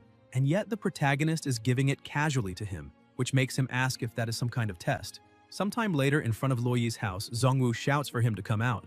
Luo Yi comes out asking who dares to disturb him, but as soon as he looks, he realizes who is really there. Luo Yi says that he searched for that old man for a long time, but did not expect that he would deliver himself to his door. Zongwu prepares to fight and says that he would very much like to see if he will be able to laugh after that. But as soon as they see the weapon he is holding, everyone begins to laugh, saying that if he does not have a weapon to fight, they can lend one. Zongwu tells them to stop nonsense, because he will avenge his entire clan there and now. Luo Yi continues mocking and apologizes, saying that the dignified head of the Zong family brought a kitchen knife to fight someone, so he cannot help laughing. He asks if the family did not give him money to buy a worthy weapon to fight, but then says that he finally remembered that the entire family was already annihilated by him. Zongwu becomes angry and says that now he will avenge his entire family. Luo Yi takes the weapons he is so proud of, and the collision of both attacks causes a great explosion. With only the first impact, one of the swords already begins to crack. Zongwu continues attacking with everything he has, and all the swords used for defense begin to crack and break. Luo Yi is surprised and questions how that is possible because those two weapons are actually half-step emperor weapons. Zongwu points out that he already expected that because the knife they were mocking is a true emperor weapon. Luo Yi, frightened, asks the elders for help, but Zongwu continues attacking, saying that calling his parents will not solve it. The elders take action using a secret art. They create a giant avatar and save Luo Yi, in addition to raising another protective barrier. Luo Yi asks the two elders to keep him occupied because he will cast a new death curse. The elders begin to fight and Zongwu merely dodges the attacks, asking if Luo Yi really believes that hiding behind a turtle shell means he is untouchable, because that only shows that he underestimates the power of an emperor-level weapon. With only one attack, he manages to completely slice that defense, causing an explosion that throws the elders far away. Zongwu advances quickly, saying that no one can stand in his way and that now he will end all of that. Luo Yi replies that unfortunately Zongwu is still one step behind, because the death curse has already been completed. The effect of the curse is activated and the old man's heart is once again imprisoned. Luo Yi uses his enhanced instant death ability, saying that the first time the old man managed to escape, but this time he will not escape with his life. The curse tries to apply instant death, but something even more powerful suppresses it, destroying the cursed doll. Luo Yi is startled and asks how that is possible because the death curse was not effective. Zongwu explains that this happened because his young master taught him a cultivation method that neutralizes the death curse. Luo Yi continues not believing it, saying that it is not possible, because how can there be a cultivation method capable of combating the death curse in that world unless... Zongwu delivers the final blow and tells Luo Yi to take that doubt with him. The next day, Zongwu goes to the protagonist and returns the weapon, saying everything has been settled and thanking him for the help. Qin Tian is happy to hear that everything went well. Zongwu says there is something he would like to ask. The protagonist tells him he can ask whatever he wants. His subordinate says that the power of that knife is extraordinary, so he would like to ask about the origin of that weapon. With a smile on his face, Qin Tian says that he made it himself, since the kitchen didn't have a vegetable knife, so he thought trying to make one would be a good idea. Zongwu becomes confused and asks if he understood correctly. Qin Tian explains that it was supposed to take 3 days and 3 nights to forge, but he spent only 3 seconds, and even he was surprised by that. But the truth is that Zongwu was the one who was truly shocked. He thinks that ever since the protagonist taught him the cultivation method, he suspected Qin Tian was not ordinary, but he never imagined he would be this extraordinary. Whether it was 3 seconds or 3 years, how could an emperor-level weapon be casually forged and possess such immense power? The protagonist tells his bodyguard that as long as he remains loyal, in the future he will forge an emperor weapon, especially for Zongwu. The old man is surprised and asks if that is true. The protagonist says it is so true that even his grandson will receive an emperor-level weapon. Zongwu falls to his knees and swears his loyalty to the protagonist for the rest of his life. However, before they continue with all of that, he tells the protagonist that the truth is, he still has some doubts about him. Zongwu points out that because of all the life-saving help the protagonist provided him, he feels indebted, however. He remembers that when he was walking, he looked at the cleaver and wondered who would forge an emperor-level weapon to look like just a kitchen knife. That made him question whether it really was an emperor-level weapon, since he had almost been exterminated because of a half-step emperor weapon. So how could there be something as good as that? Because of that, the old man thought the protagonist was only trying to comfort him, since he didn't have a weapon and had suffered for so long. Irritated with the situation, he swings the cleaver, and an extremely powerful attack devastates everything in front of him. Qin Tian is surprised to discover that it was the old man who caused that destruction. He apologizes, saying that later he will go there to fix everything. The protagonist says that there is something they need to solve first. He explains that Zongyan fell into a pit while chopping firewood that morning, and he cannot pull him out nor think of a way to solve it. The old man is surprised and asks if it could be what he is thinking. His master says yes. The pit his grandson fell into was the one he himself created. Meanwhile, inside the pit, Zongyan is trapped and calling for help, saying he does not want to lose his life there, since he has not even gotten married yet. Sometime later inside the shop, the protagonist is bored while serving customers. A woman asks why the shopkeeper changed, and the protagonist asks why she needs Zongwu.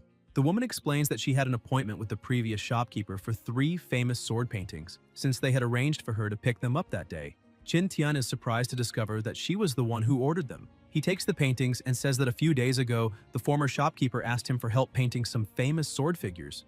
The woman remembers that Zongwu once told her that he was not the owner of that shop, and that the paintings she was looking at were not made by him either. Realizing this, the woman becomes impressed and asks the protagonist if it could be that those incredible works were painted by him. Qin Tian is surprised and asks if something is wrong. The woman continues looking at the protagonist in amazement, while thinking that she cannot sense any spiritual energy from him, yet he can paint such profound and evocative works. Perhaps he is a veteran in the Emperor realm. The woman notices a book on the table and asks the protagonist if he also wrote it and if she may take a look. He says yes, since he has no problem with that.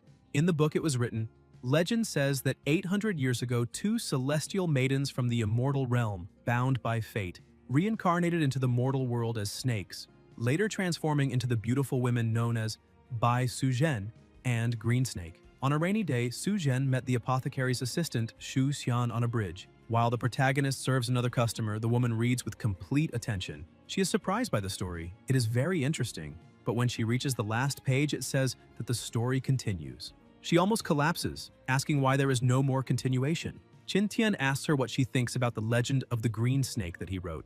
She praises it, saying it is very good and very interesting, but she found it a little short since she liked the story so much. The protagonist explains that he is still writing it, which is why the story is short. He thinks that he is not the original author and writing from memories of the real world is a bit tiring.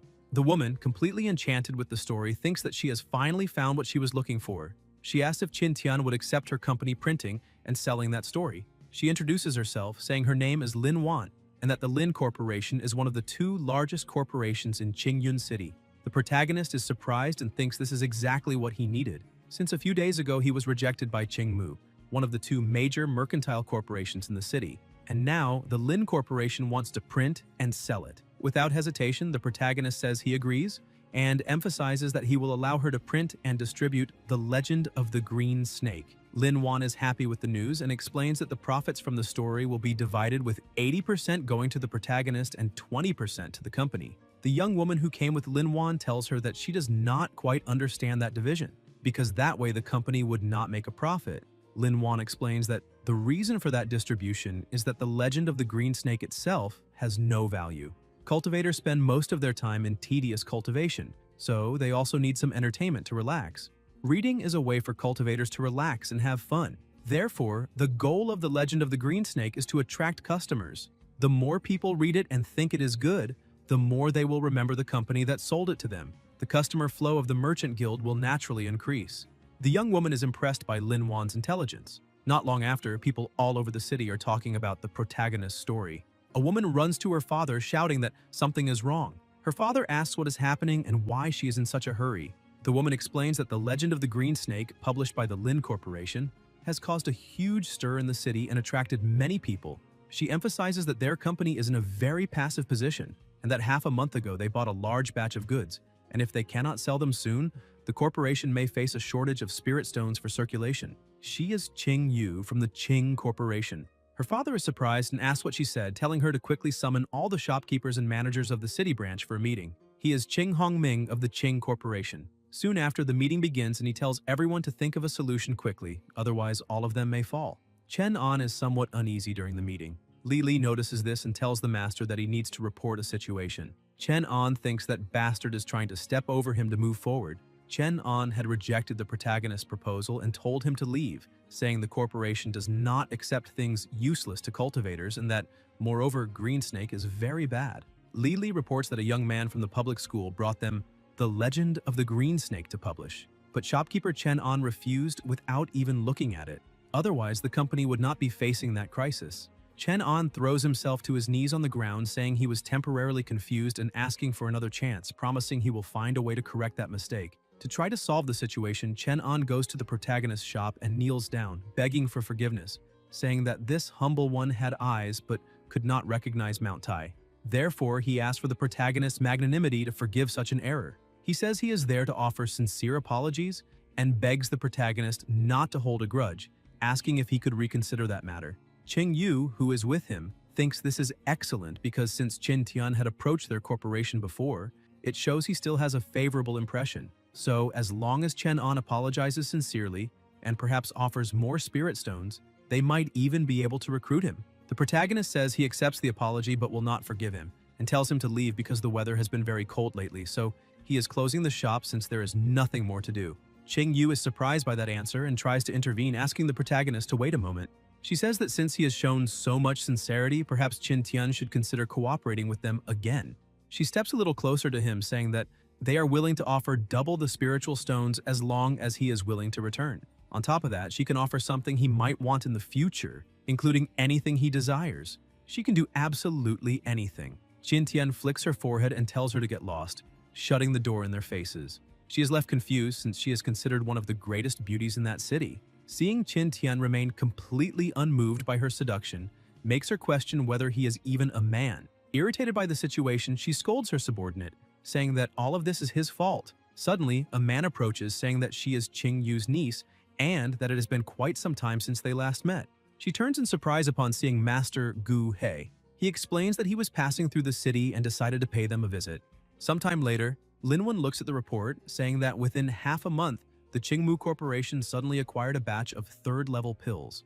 The price was 20% higher than ordinary pills. However, the effectiveness was 50% better. Since then, the number of people buying pills from the Lin Corporation has dropped a lot. A large quantity of pills was forced into storage. Her assistant asked her to have breakfast first, since that was the day she had arranged to meet the protagonist. Sometime later at Qin Tian's shop, she hands over last month's profit from the story he had produced. As soon as the protagonist takes his profit, he says he heard that her company has been going through difficult times recently. She feels a little embarrassed, seeing that even he already knows about the difficulties her company is facing. The protagonist says he has already heard a little about it, and from his point of view, as long as the alchemists from the Qingmu Corporation do not leave, the Lin Corporation has no hope of recovery. He thinks he has no idea when this mortal tempering of the world will end, and that until his spiritual energy recovers, he needs an organization to help him with some trivial matters. Linwan explains that she tried to guide and get in touch with alchemists from other major cities, but no one was willing to go to that city. And if that continues the same way, then her company may end up closing its doors. The protagonist snaps his fingers, saying he had a great idea, and asks what she thinks if he were to provide 4th level pills or higher. Linwan is surprised and asks if he really is such a powerful alchemist. The protagonist tells her to come back in 7 days. A short time later, in the middle of the forest inside a small house, an explosion happens. And, as expected, the protagonist was producing his pills. Zongyan looks at the pill in his hand and tells his young master that now he can successfully refine 4th level pills. Zongwu holds his grandson, saying he could not believe it, because in just 7 days his grandson managed to master the refinement of 3rd level and 4th level pills. Xiaoru looks at that scene and points out that no matter how many times she sees that same scene, it is still bizarre that pill furnaces explode and still manage to produce finished pills. Miao Ling agrees with her, saying that it is only a slight waste of furnaces. The protagonist, who was lying dejected on the ground, questions why that was happening. Zongyan had never had explosions while refining pills before, but after receiving his guidance, he started exploding things. That makes the protagonist wonder whether he is cursed, since everything he refines explodes. And maybe that could be scientific, or not, maybe even cultivation. However, he was very bothered, wondering what kind of curse that was, because it is not scientific and much less cultivation. Sometime later, Qingyu was completely irritated, asking Qinan where they were and where all the regular pill buyers had gone. Qinan asks her to spare him and explains that they had all gone to the Lin Corporation. In front of the Lin Company, a crowd of people was shouting to buy 3rd level and 4th level pills. Because of that, Linwan's father, known as Lin Zhou, was laughing to himself, saying that was already to be expected from his daughter, because she had handled things very well. And because of all that commotion, the Qingmu Corporation must be in a panic at that moment. Linwan thanks her father for all the praise. However, she says there is one thing she is not sure whether she can already discuss with him, because it is a little difficult to say. Her father asks her to explain the situation. Some time ago, the protagonist had made a deal with her. Because she appreciated his writing, he decided to help her once. However, if she wanted his additional help, the condition was that the Lin Corporation swear loyalty to him. He points out that he already knows she could not make the final decision, so he would very much like her to pass this message to the family patriarch, so he could discuss this matter with him.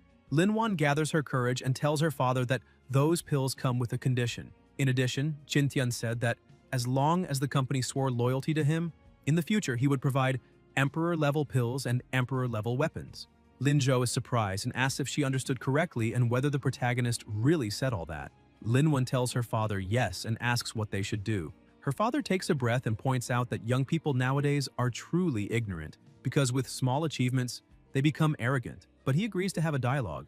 He goes to the protagonist, who is sitting like a true king. Lin Zhou introduces himself, but notices something strange. He looks at Zongwu and thinks he has an extremely oppressive aura, one that seems to crush a person. And that clearly is Emperor grade, which makes him realize that the person serving the protagonist is an Emperor-level cultivator. Realizing that this is not just a joke, he bows even lower and introduces himself in a more formal way, saying that he is the leader of the Lin Corporation and Linwan's father, called Lin Zhou.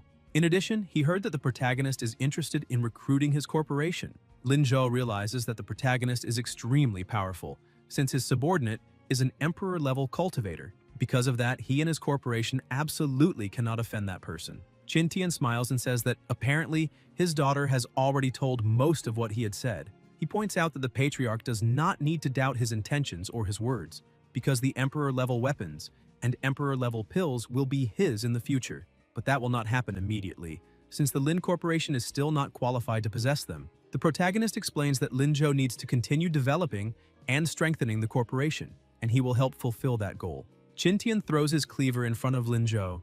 The patriarch is surprised and starts trembling. The protagonist says that he can take a look at that knife. As soon as Lin Zhou picks it up, thinking it is just a cleaver, he feels a strong presence and realizes that it is not an ordinary cleaver. He becomes enchanted by the glow and the seductive feeling, an intense desire impossible to resist, which proves that it is actually an Emperor-level weapon. Impressed, he asks why and wonders what kind of person could make something like that, because when refining Emperor-level weapons, they should be made to look grand and magnificent. Qintian explains that that dragon-patterned Emperor-level weapon was forged by him personally, especially for cooking, and that dishes made with an Emperor-level weapon are incredibly delicious. And he asks his subordinate, who confirms by saying that the flavor is magnificent. Linzhou kneels on the ground and grabs the protagonist's leg, saying that in the name of his corporation, he swears by the heavenly Tao that his corporation will always be loyal to young master Qintian. The patriarch wonders who the protagonist really is, because he is a super cultivator, and if he let the chance to cling to someone so incredible slip away, he would be an idiot for the rest of his life. Qintian tells Zhongyan to come in. The patriarch looks back, asking if there is someone else there. Zhongyan appears and introduces himself as the most handsome, the most charming, and invincible in the universe, the alchemist Zhongyan. Thanks to that introduction, the patriarch starts wondering if he made his oath too early. The protagonist explains that he is the alchemist. Linzhou becomes a little confused by that situation. Zhongyan starts laughing and says, "That is exactly right." The patriarch remains suspicious, saying that he is a very young alchemist, which makes him question whether the pills he refines can really surpass those of the Qingmu Corporation. To clear up that doubt, he asks what level of pills he can refine.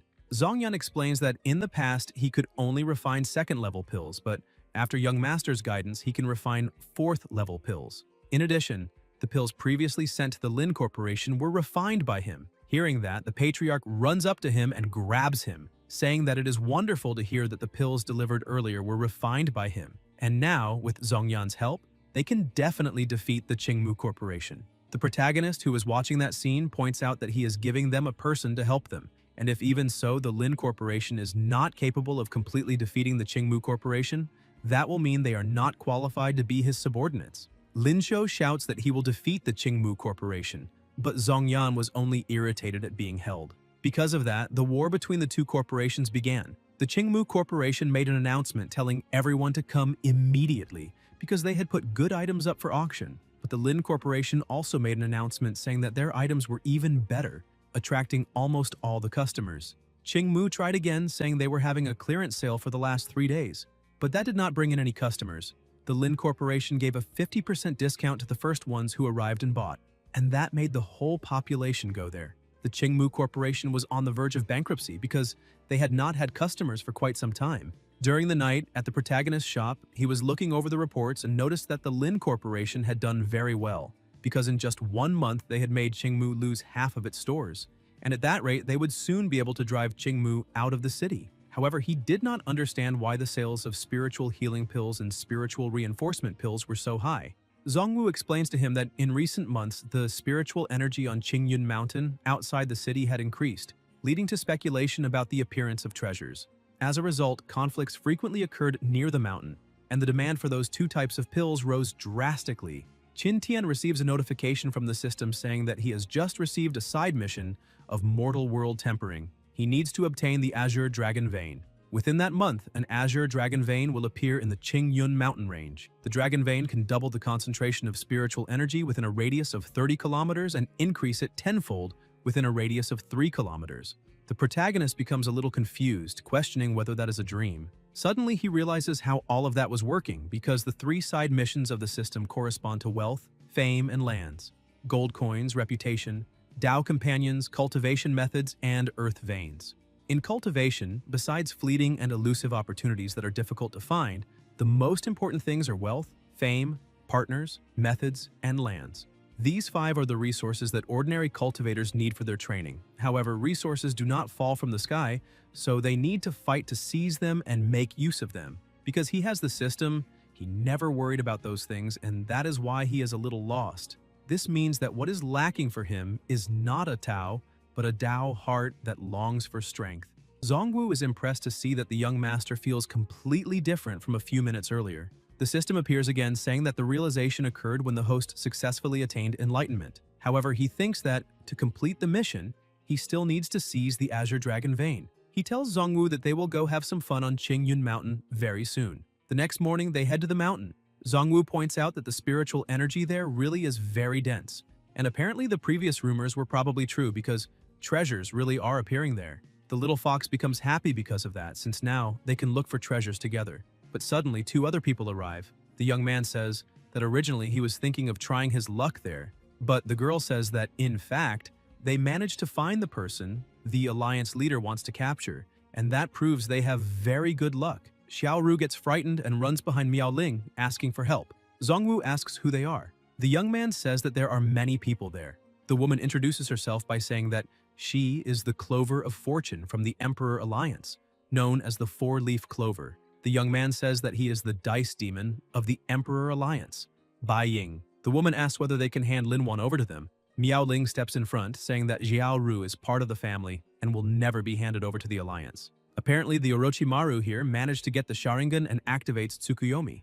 Zongwu also tries to expand his domain, however it does not work very well. Bai Ying tells the old man that he did not expect that, and that is because he discarded all the flashy abilities of his domain. Zongwu questions what is happening there because his domain is being completely suppressed and cannot be deployed. Bai Ying says that in exchange for abandoning all abilities, he can welcome them to the game of life. Everything inside will be judged fairly by the Eye of Judgment within his domain, and now he will introduce the gameplay of that game. He explains that each of them will play as one of the four disciples in the spirit movement stage of the Hidden Sword sect, going to Qingyun village to help resolve the demons lurking there. In the game, the various actions and skills of the dolls will require the rolling of 10-sided dice to check the success rate. The green dice represent the tens algorithm and the white dice represent the units algorithm. The lower the number rolled, the higher the success rate. A result from 0 to 5 counts as a critical success and grants additional rewards, while 95 to 99 is a critical failure with additional penalties occurring. He asks everyone to take out the dice they have in their hands. Miao Ling looks at the dice in her hands and questions when that got there, but the protagonist thinks it is very entertaining. Bai Ying says that now that everything has been explained, it is time to start that very fun game, and now the characters will be generated. Dolls exactly identical to them appear inside the game and the character list is displayed. The protagonist's name is Qin Tian. He possesses a standard flying sword and his outfit is that of a swordsman. Currently, he has 5 healing pills and 5 spiritual pills, and his stats are Strength, Perception, and Agility at level 9, Constitution at 18, Intelligence at 5, Charisma at 16, and Health at 28. The protagonist thinks that this is exactly what is expected from the system. Miao Ling has a weapon called a standard flying sword and her outfit is also that of a swordsman. She also has 5 healing pills and 5 spiritual pills. Her stats are Strength at level 10, Agility at level 8, Constitution at level 11, Intelligence at 9, Perception at 8, Charisma at 14, and Health at 21. She is not very happy with her character card. Xiaoru has a magic broom and a mage robe outfit in addition to 10 antidote pills. Her stats are Strength and Agility at level 6, Intelligence at level 16, Perception at 8, Charisma at 14, and Health at 20. She is impressed to see that her character is a mage who controls the 5 elements, because that is very similar to her. Zongwu has a large cleaver and a butcher outfit with a total of 5 strength pills and 5 berserker pills. His stats are Strength at level 15, Agility at 11, Constitution currently at 12, Intelligence at 9, Perception at level 8, Charisma at 5, and Health at 22. He is somewhat doubtful, wondering whether he is also a swordsman since he has skills with the cleaver. Bai Ying starts the game by saying that they arrived at the entrance of the village and met Kang Huo, the village chief, and he is very happy about their arrival. Kang Huo says that they have finally arrived and that this is wonderful, because recently the villagers have been seeing zombies appearing everywhere, and when the villagers try to leave, a thick fog appears to stop them, and everyone is terrified. The girl asks what they're going to do, whether to leave or enter the village. Xiaoru says that she wants to ask for more detailed information about the zombies. She goes to the village chief saying that she needs to know when the zombies first appeared and whether there was any unusual phenomenon before they appeared. The village chief explains that 3 months ago, a loud noise came from the mountain behind the village, and since then, zombies began to appear everywhere. Originally, there was only 1, but after 1 month, 3 more appeared. And now, 3 months later, there are 3 zombies near the village. Miao Ling asks them to wait a little since Bai Ying has not yet said what the victory conditions and penalties for failure are. He says that that cautious young lady asked a very good question. He explains that only by finding the true culprit behind that incident in the village will they be able to win the game and leave his domain. Otherwise, all of them will be sealed inside the puppets and remain inside the domain forever. The protagonist says that if that is the case, then they only have one path and decides to enter the village. Zongwu is confused because the young master seemed very happy. After that, they follow the village chief to the center of the village. Then, immediately, they go ask the villagers, but unfortunately, they cannot gather any useful information. At nightfall, the village chief takes all of them to an empty house to rest, and after that, the real show begins in the deep night. While they sleep comfortably, outside the house, the zombies slowly approach. Bai Ying gets ready to roll the dice, saying that now he will decide the number of zombies that will appear. The woman begins asking the 4-leaf clover to curse the others and harm the rest in order to bring good luck to Master Bai Ying. He rolls the dice saying that the probability of one zombie appearing is 50%, 2 zombies is 35%, and 3 zombies is only 15%. As soon as the dice stop, the score shown is 0-3, and that is a critical success. And that number is not favorable at all for the protagonist and his companions because 3 zombies will attack them. And in addition, due to the critical success, not only will the zombies be strengthened, but their cultivation will also be improved. All 3 zombies are at the peak stage of spirit movement. The woman tells them to enter combat because they will gain the initiative, but for that they need to roll the dice. Zongwoo volunteers to go first and rolls his dice, which land on 3 and 5. Because of that, his attack is successful, and he uses the mountain-splitting saber technique to cut off zombie number 3's left arm, causing severe damage. Miaoling says that now it is her turn, and the result was 10. Because of that, she uses the Ice Seal Sword technique, freezing zombie number 2, who will remain immobilized for 2 turns. Xiaoru tries and rolls her dice, getting 0 and 3, obtaining a critical success. The 2 of them say that it was a success, and now she will cast her ultimate spell. She gets excited, saying that this is excellent because now she will be able to land a critical hit. With her magic broom, she attacks the zombies, destroying all 3 at once. The 2 girls celebrate, saying that they finally managed to defeat the zombies, but the protagonist keeps analyzing the board, saying that he does not think things are that simple. The 4-leaf clover says that he is right because at the moment of crisis, zombie number 1 used Endure, which can only be used with a critical success. She rolls the die again and once more gets a critical hit. After using Endure, the zombie will be forced to remain with only a single drop of blood left and will immediately gain the ability to act. Bai Ying says that now it is his turn and rolls the dice, getting 0 and 0, obtaining another critical hit. Because of that, zombie number 1 uses Devour and starts eating his companions. He recovers all of his injuries and is also promoted to the Golden Body stage. The 3 subordinates are frightened, but the protagonist only seems even more interested. Now zombie number 1 is at the peak Golden Body stage and his special abilities are Devour, which restores his life by consuming corpses, Quick, which allows him to act twice per turn, and Poisonous Claws, whose claws contain poison, and those who are struck by the zombie will be infected by a virus and if they are not eliminated, will turn into zombies after 7 turns. Bai Ying explains that zombie number 1 advanced to the Golden Body stage, so he will act first. He rolls the dice again, getting 0 and 1, and another critical hit appears. He chooses to use Poisonous Double Claws to attack Miaoling and Zongwu. Miaoling's puppet loses 11 health points, leaving her with only 10 points.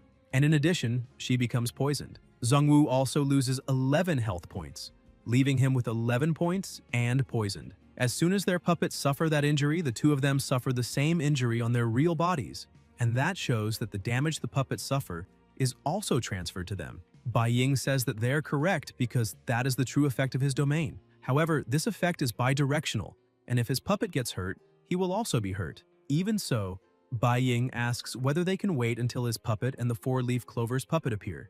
The 2 of them start laughing, and the 4-leaf clover explains that, on top of that, with the luck bonus added to the domain, they can basically obtain any numbers they want. Xiaoru says that this is cheating and calls them despicable villains. Bai Ying rolls the dice again because zombie number 1 has the ability that allows him to roll twice per turn so he can attack 1 more time. As expected, he gets another critical hit and decides to use the Poisonous Claws on the 2 of them again. Bai Ying begins mocking the situation while laughing, saying that he already has 2 victories because now Zongwu and Miaoling will be eliminated. But the protagonist takes a deep breath and says that this is not right. He steps in front and blocks the zombie's attack, breaking its fingers and making the zombies scream in pain. Bai Ying is confused and asks what is happening there. The protagonist says that now it is time to update the game. A new character list appears and now the protagonist changes his name to Idiot Qin Tian and has a standard flying sword as his weapon with his swordsman outfit. In addition, he still has his 5 healing pills and 5 spiritual pills. However, his stats change drastically. His strength, agility, constitution, and health each receive an increase of 999 points. His intelligence gains only 1 point of improvement and his charisma remains the same. His special abilities are Eternal Immortal Body. After activation, strength, agility, and constitution increase to their limit, but intelligence falls to the minimum. The protagonist laughs, saying that this is truly the character card he wanted from the very beginning. The 4-leaf clover cannot understand how his stats became like that.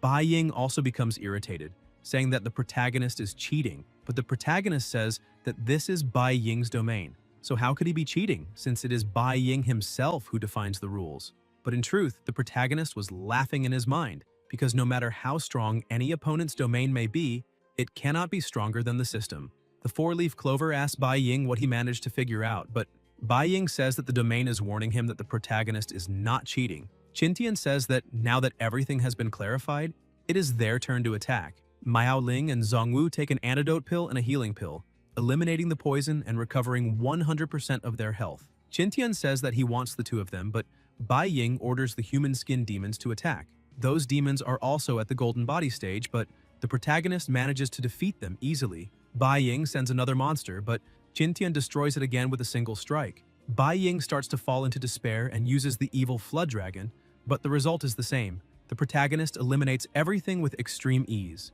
The four-leaf clover and Bai Ying panic. Qintian starts walking toward them, saying that now it is their turn. The two of them call the protagonist Lord and admit their mistake, asking him to spare their lives. But Qintian says that they will go to hell to repent for everything they have done. His blow was so powerful that it completely destroyed the board and the domain, defeating both of them with a single punch. He thinks that by defeating them, he gains time, because the dragon vein has just appeared. The atmosphere on the mountain was completely different. Lightning was covering the sky and the silhouette of a dragon had appeared on the horizon. However, other cultivators were also there to seize that opportunity.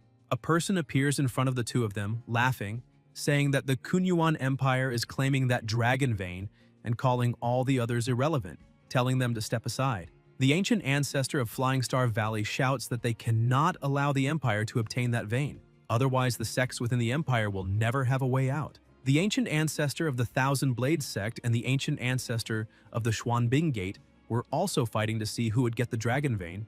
Another person approaches, saying that they will fight, but Kunyuan dodges the attack, saying that he is ready. Xiao Zhan, the great general of the Hyoshan Empire, questions how Kunyuan dares to come to the Hyoshan Empire to cause trouble and orders him to leave immediately.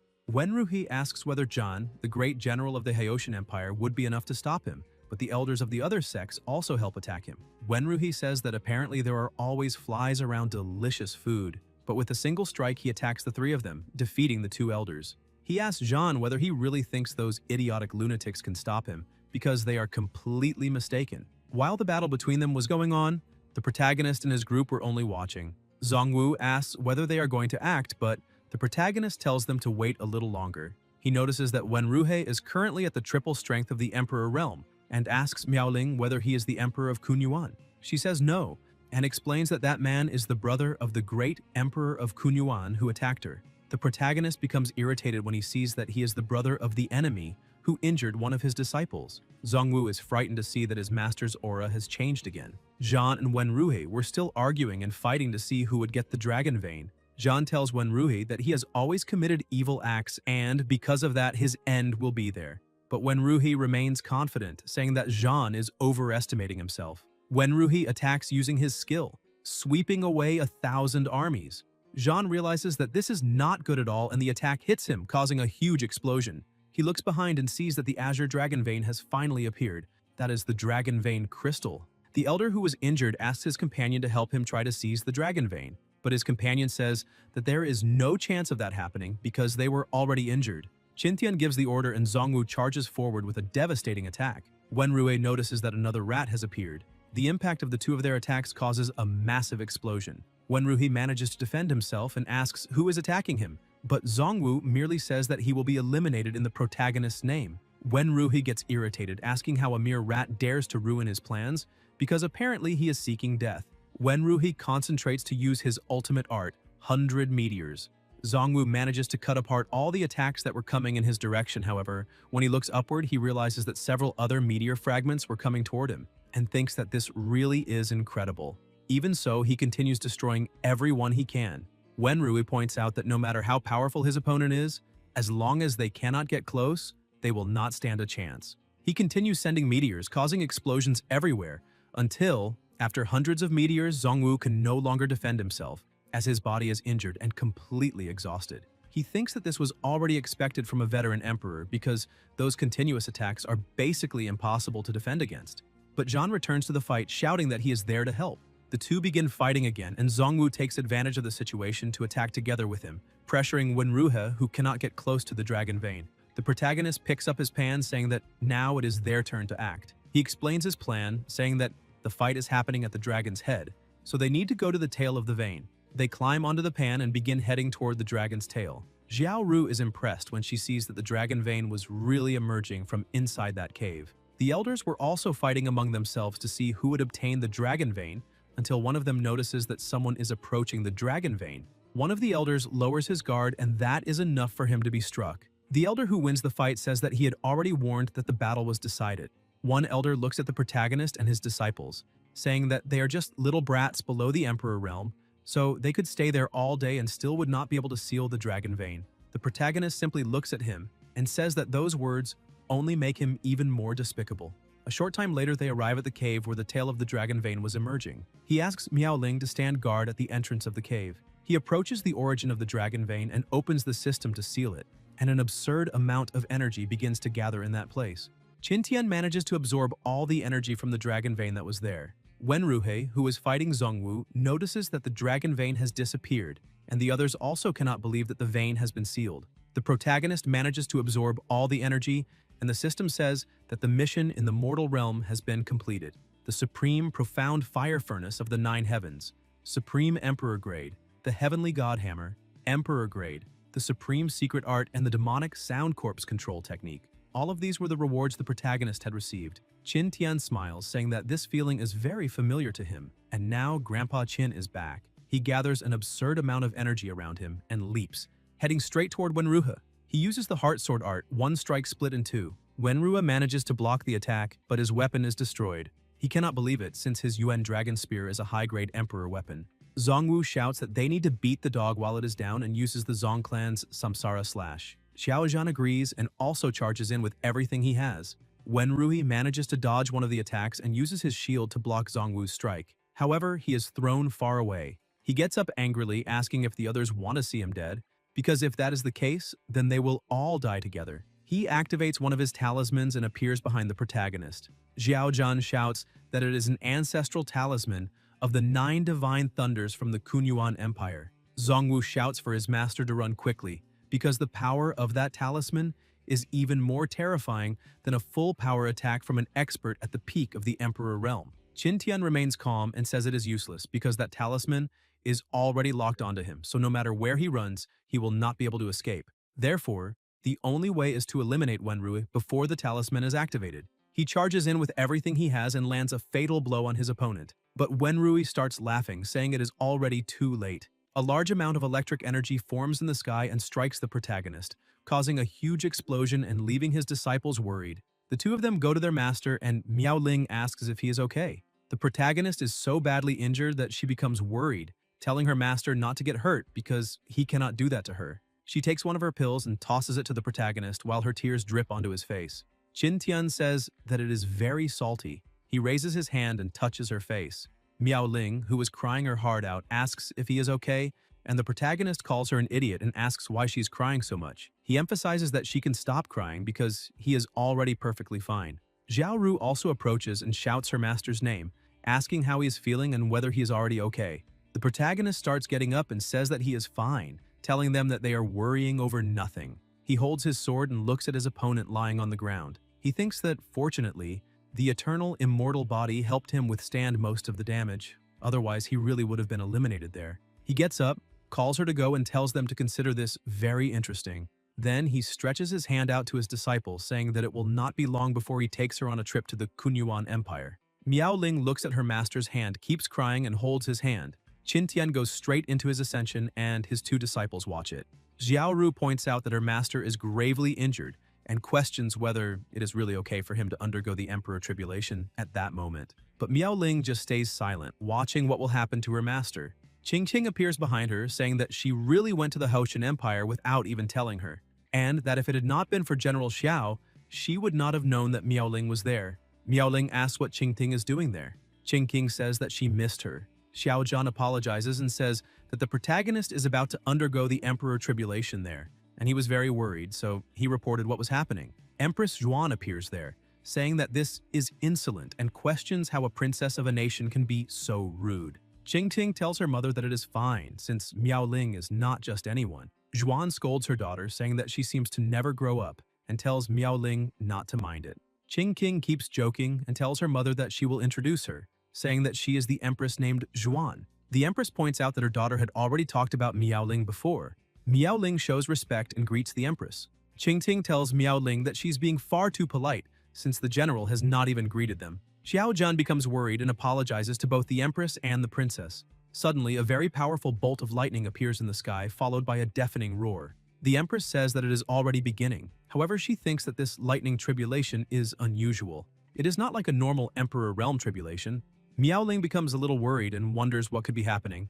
When she underwent the Emperor Realm tribulation in her previous life, the lightning tribulation was not as powerful as this one. She begs for her master to be safe. Meanwhile, the protagonist is at the center of it all and says that judging by the looks of it, this lightning tribulation is not only an Emperor Realm tribulation, but is also mixed with the tribulation of his physical body. An extremely powerful bolt of lightning comes toward him and passes through his shield, but it strikes the side. The protagonist sees that something is wrong because that lightning looks very much like a lightning person.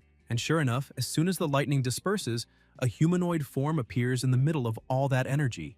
The Empress cannot believe it, saying that a tribulation lightning bolt turning into a person is something unheard of. Miao Ling questions what went wrong with her master's Emperor tribulation for it to mutate so much. The protagonist thinks that, as far as he knows, there is no precedent for tribulation lightning taking form during a tribulation in that area. He tells the lightning monster that it is in the wrong place since there is no guy with a sinister old age and a body covered in red hair there. That strange monster starts repeating what the protagonist said, and its body also begins to change a little. Qin Tian realizes that it is transformed into him, and the energy monster tries to attack the protagonist, who gets excited by the situation and also charges forward. The two collide with their attacks, causing a colossal explosion of energy that reaches the sky. The two pull away, and the protagonist says that the physical strength of that guy's body is not right. Qin Tian uses Great Freedom Dragon Transformation Claw. He lands a direct hit on his target. However, that monster starts laughing and uses the eternal immortal body, becoming even stronger.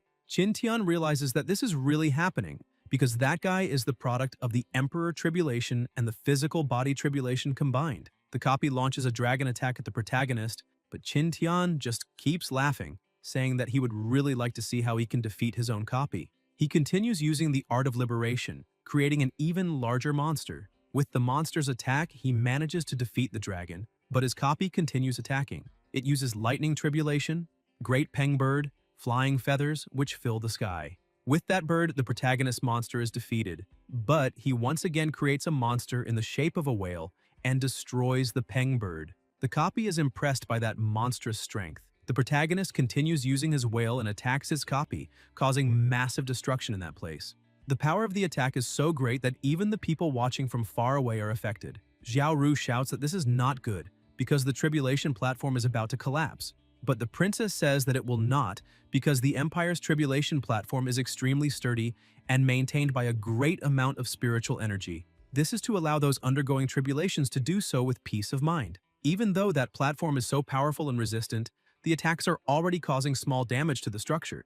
The protagonist's copy had taken a direct hit, and the protagonist is mocking it, calling it to fight and asking what else it still has to show. The copy says that the protagonist forced it to do this, and uses Despair, Supreme Form, Tribulation Lightning Mode. The pressure in the surroundings changes drastically, and the protagonist tells his copy to wait a moment, because he had told it to use his moves, not to use a cheat like that. The copy's strength is so great that its speed is terrifying. Qin Tian thinks that now it is too late and that he will not be able to dodge that attack. The copy lands a punch directly on the protagonist's face, but he retaliates by using the eternal immortal body and also lands a punch on the copy's face, causing the two to end up evenly matched. The copy attacks with electric explosion overload, bringing down another absurd bolt of lightning onto the platform. Miao Ling is already almost dying from worrying so much about her master. The protagonist had created an even larger monster, shaped like a colossal turtle, to protect himself from that lightning bolt. However, the copy asks the protagonist if he really believes that hiding behind a turtle shell would allow him to overcome that tribulation, and says that, judging by the looks of it, he underestimated the power of the lightning. Something starts happening around the copy, and the protagonist says that, actually, that is not what happened, because he used that turtle shell only to buy time. Besides, the copy multiplied itself, so he will have to start using his real weapon. The copy becomes frightened, saying that this supreme artifact is unfair. After all, this is only an Emperor Realm tribulation, with an Emperor Realm physical body tribulation added to it. So the protagonist did not need to take it that seriously. But Qin Tian starts sharpening his sword, saying that Magical treasures are also part of a cultivator's strength, so it is fair for him to use them. He throws the sharpener to the ground and tells the copy not to blink from that point on, otherwise it will lose. He emphasizes that the copy is one of the first people to witness the Emperor Realm sword techniques of the heart sword art. Elements bloom, and flowers begin to grow everywhere. The Empress says that this is an array formed by a single person. Qin Tian attacks with the heart sword art, Azure Lotus Immortal Array. The copies try to activate their shields to protect themselves, because with the protagonist forming the array by himself, his spiritual energy consumption must be immense. So if they can protect themselves and wait until his spiritual energy runs out, that sword formation will be broken without any fight at all. Qin Tian says that once formed, the Azure Immortal Lotus can continuously absorb the spiritual energy of heaven and earth to replenish its consumption. Therefore, the sword chi of the Azure Lotus is layered and continuous. That means the copies do not have the slightest chance of defeating it. The copies begin to be defeated, questioning how that is possible. And the final strike is launched, causing such a massive explosion that even the platform begins to break apart. That absurd amount of energy is seen from kilometers away. The system appears, congratulating the protagonist for advancing to the Emperor Realm. The resonance of the Great Tao echoes for 3 days. Great Freedom is upgraded to the 2nd level. Qin Tian smiles, saying that it is finally over. The Empress approaches, congratulating the protagonist for advancing to the Emperor Realm. And from that moment on, the world gained another great emperor. Qin Tian thanks her, saying that she is very kind. Xiao Ru cries and hugs Miao Ling, saying that it was truly incredible. The princess calls the protagonist uncle, and says that he is super powerful, which makes the protagonist irritated, telling her not to call him uncle because he is not that old. Suddenly, someone arrives shouting that there is a report of terrible news. The general asks what is making everyone so confused. The young man who was running says that the demon race in the Azure Cloud mountain range is gathering, according to the scouts. The Black Dragon Demon Emperor of the mountain range is preparing to attack Azure Cloud City. Because of that, he came to ask the general to hurry over and help immediately. But Qin Tian starts laughing and asks his fellow general if he is also going to the battle. The protagonist emphasizes that he has just reached the Emperor Realm and wants to test his new abilities and glimpse the power of the Emperor Realm. The Empress says that if the protagonist is that interested, then they can go together and see what that Black Dragon Demon Emperor is capable of. Xiao Zhan tells the messenger that there is no need to rush so much, because that city is not in danger. The messenger becomes a little confused, and the general says that going out without consulting the almanac will bring him bad luck. A short time later in the city, the general asks everyone to pay close attention, be careful, and move slowly. He orders them to load all the crossbows with special arrows and all the spiritual energy cannons. Meanwhile, elsewhere, the twin emperors of antiquity and the fist of the great Tao are established at the center, while gods and transformations pay to pacify the 4 directions. Therefore, the heavens move and the earth remains stable, rotating endlessly. Water flows without stopping, with all things from beginning to end. After they recite the incantation, the floating life array begins to rise. The people are impressed by it. The general observes the entire situation and says that everything is ready. Whether for attack or defense, that city is perfect. The Empress praises him, saying that the arrangements he made were flawless. The general says that this is his duty, so there is no need for so much praise. The Empress says that she heard the general's weapon was damaged because of the battle for the Dragon Vein and asks if that is true. He says yes, so he intends to find Master Bailey to forge another quasi-emperor weapon for him. However, he is not sure if there will be enough time to rush that weapon and deal with the imminent war. The Empress agrees and points out that besides knowing whether there is enough time, they also need to consider the possibility of failing to forge a quasi-emperor level weapon. After all, not even Master Bailey can guarantee a 100% success rate when forging a quasi-emperor weapon. Qin Tian tells the Empress that, regarding this matter, perhaps he can help a little. She asks what he means by that. Qin Tian places his teacup on the table and says that today he will show a little of his true ability. He stands up and tells Zhongwu that the weapon he promised last time will be made now. Zhongwu lowers his head and thanks his master.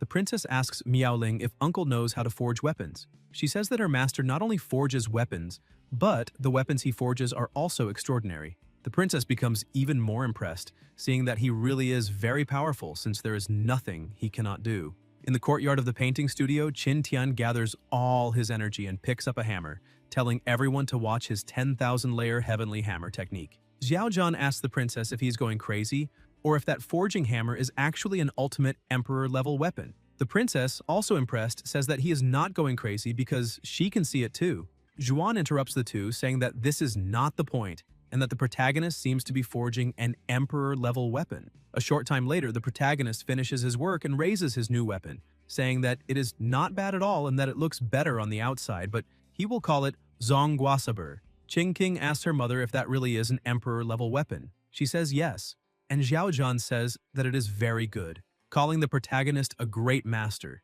Qin Tian calls Zongwu and says that weapon is for him. Zongwu kneels and thanks the young master for the new weapon, saying that he will go through fire and water to protect his master. Qin Tian asks Zhaozhan if his favorite weapon is a spear, and the general says yes.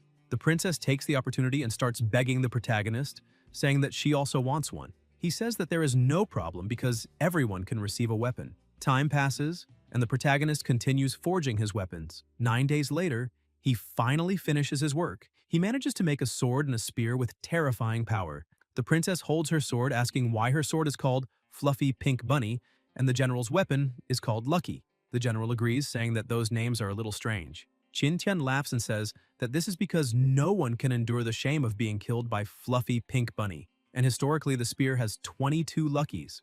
With everything ready, the princess says goodbye to the protagonist and the general thanks him for caring and providing those weapons.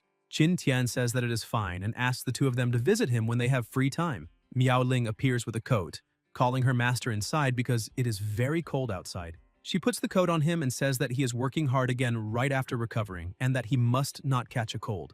Qin Tian keeps looking at her. Miao Ling becomes a little embarrassed and asks why her master is staring at her so much, wondering if there is something stuck on her face. He says that actually it is because she is very beautiful. Miao Ling becomes even more embarrassed and shouts, saying that he does not look like a master at all. He laughs, asking what the point is of looking like a master. But suddenly, Xiao Ru appears, running in desperation. The protagonist holds her and asks what is happening, but the little girl only shouts for him to help, because it is an emergency. Qin Tian remains a little confused and asks her to calm down and explain what is wrong. Xiaoru says that it is her sister because she ran away from home to find her but was captured by people from the Emperor Alliance along the way. In the middle of the forest, two people were cooking just a little bit of meat. One of them asks Qi Xiang if he is sure Xiaoru will fall into that trap. Xiang says yes, since the two of them have always been inseparable and very close. So when Xiaoru finds out that her sister Xiao Xiao is in their hands, she will definitely try to save her. The beast says that this is truly enviable sisterly affection. Xiao Xiao, who is tied up and unable to do anything, can only think about her sister. Suddenly, Miao Ling appears and cuts the rope, telling Xiaoru to grab her sister. She runs over and manages to catch Xiao Xiao. Xiang tells the beast that she finally arrived. The beast says that this was expected, because his companion's plans are always perfect. The beast puts on his gloves and says that now it is time for the real meal and that he will do the cooking himself this time. Zongwu appears with full force and attacks the beast, but it manages to dodge. Xiang is surprised, saying that there are even more helpers, and asks if those guys are not afraid of the Emperor Alliance's retaliation. The protagonist looks at them and says that, judging by the looks of it, their intelligence is decades out of date and asks if they really do not know who is on Xiaoru's side. Xiang points out that they were in seclusion for 100 years and only recently came out, but that does not matter. The beast says that eliminating all of them and then taking Xiao Xiao together with Xiao Ru will be more effective. Zongwu tells his master to be careful because, judging by the looks of it, those two are powerful veterans of the Emperor realm. But the protagonist tells his companion that he does not need to worry. Xiang creates his domain and says that the whole scene feels familiar, laughing as he says that, judging by the looks of it, the protagonist's domain has been completely suppressed by his. However, it is not the protagonist's fault because who told him to be at the second level of the Emperor realm, while the protagonist is only at the first?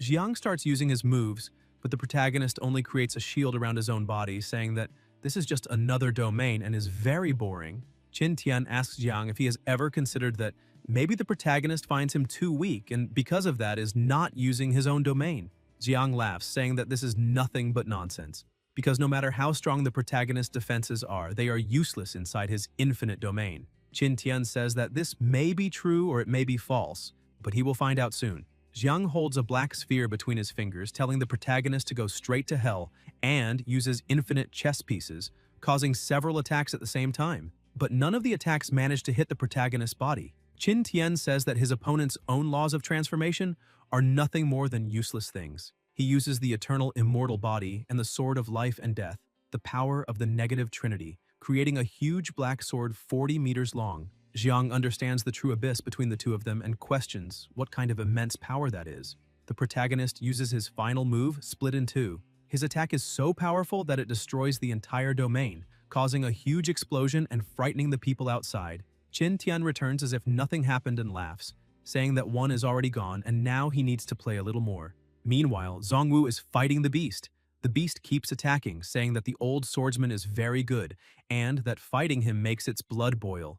Zhongwu blocks the beast's attack and says that it is not bad either. He tries to counterattack, but the beast also manages to dodge the attack and points out that it is a pity because the swordsman is old. If it had been a few years earlier, maybe he would have lost that fight. Zhongwu tries to attack again, but the boxing beast dodges the attack and counterattacks, saying that the swordsman's movements lack the vigorous spirit of youth. Zhongwu thinks that this is starting to get bad because his opponent seems to have infinite stamina. The beast keeps attacking and asks how many more attacks the old swordsman can withstand. One of the attacks manages to hit him, and even while defending, Zhongwu is thrown backward with great force. The beast tries to deliver the final blow, but a terrifying energy appears in the middle of their battle, saying that this is the very law of great transformation. The beast is surprised and tries to retreat. Suddenly, dragon claws appear from inside that hole, rushing toward the beast, which cannot understand what that is. The protagonist had invaded the beast's domain and destroyed it with a single strike. Zhongwu cannot even understand what just happened, but when he looks to the side, he sees that the protagonist has already defeated everyone and is celebrating with his disciples. Zhongwu says that the beast was also a veteran expert in the Emperor realm, but his master managed to eliminate it with a single strike. Xiaoru hugs her master, saying that fortunately he was there, otherwise she would not have known what to do.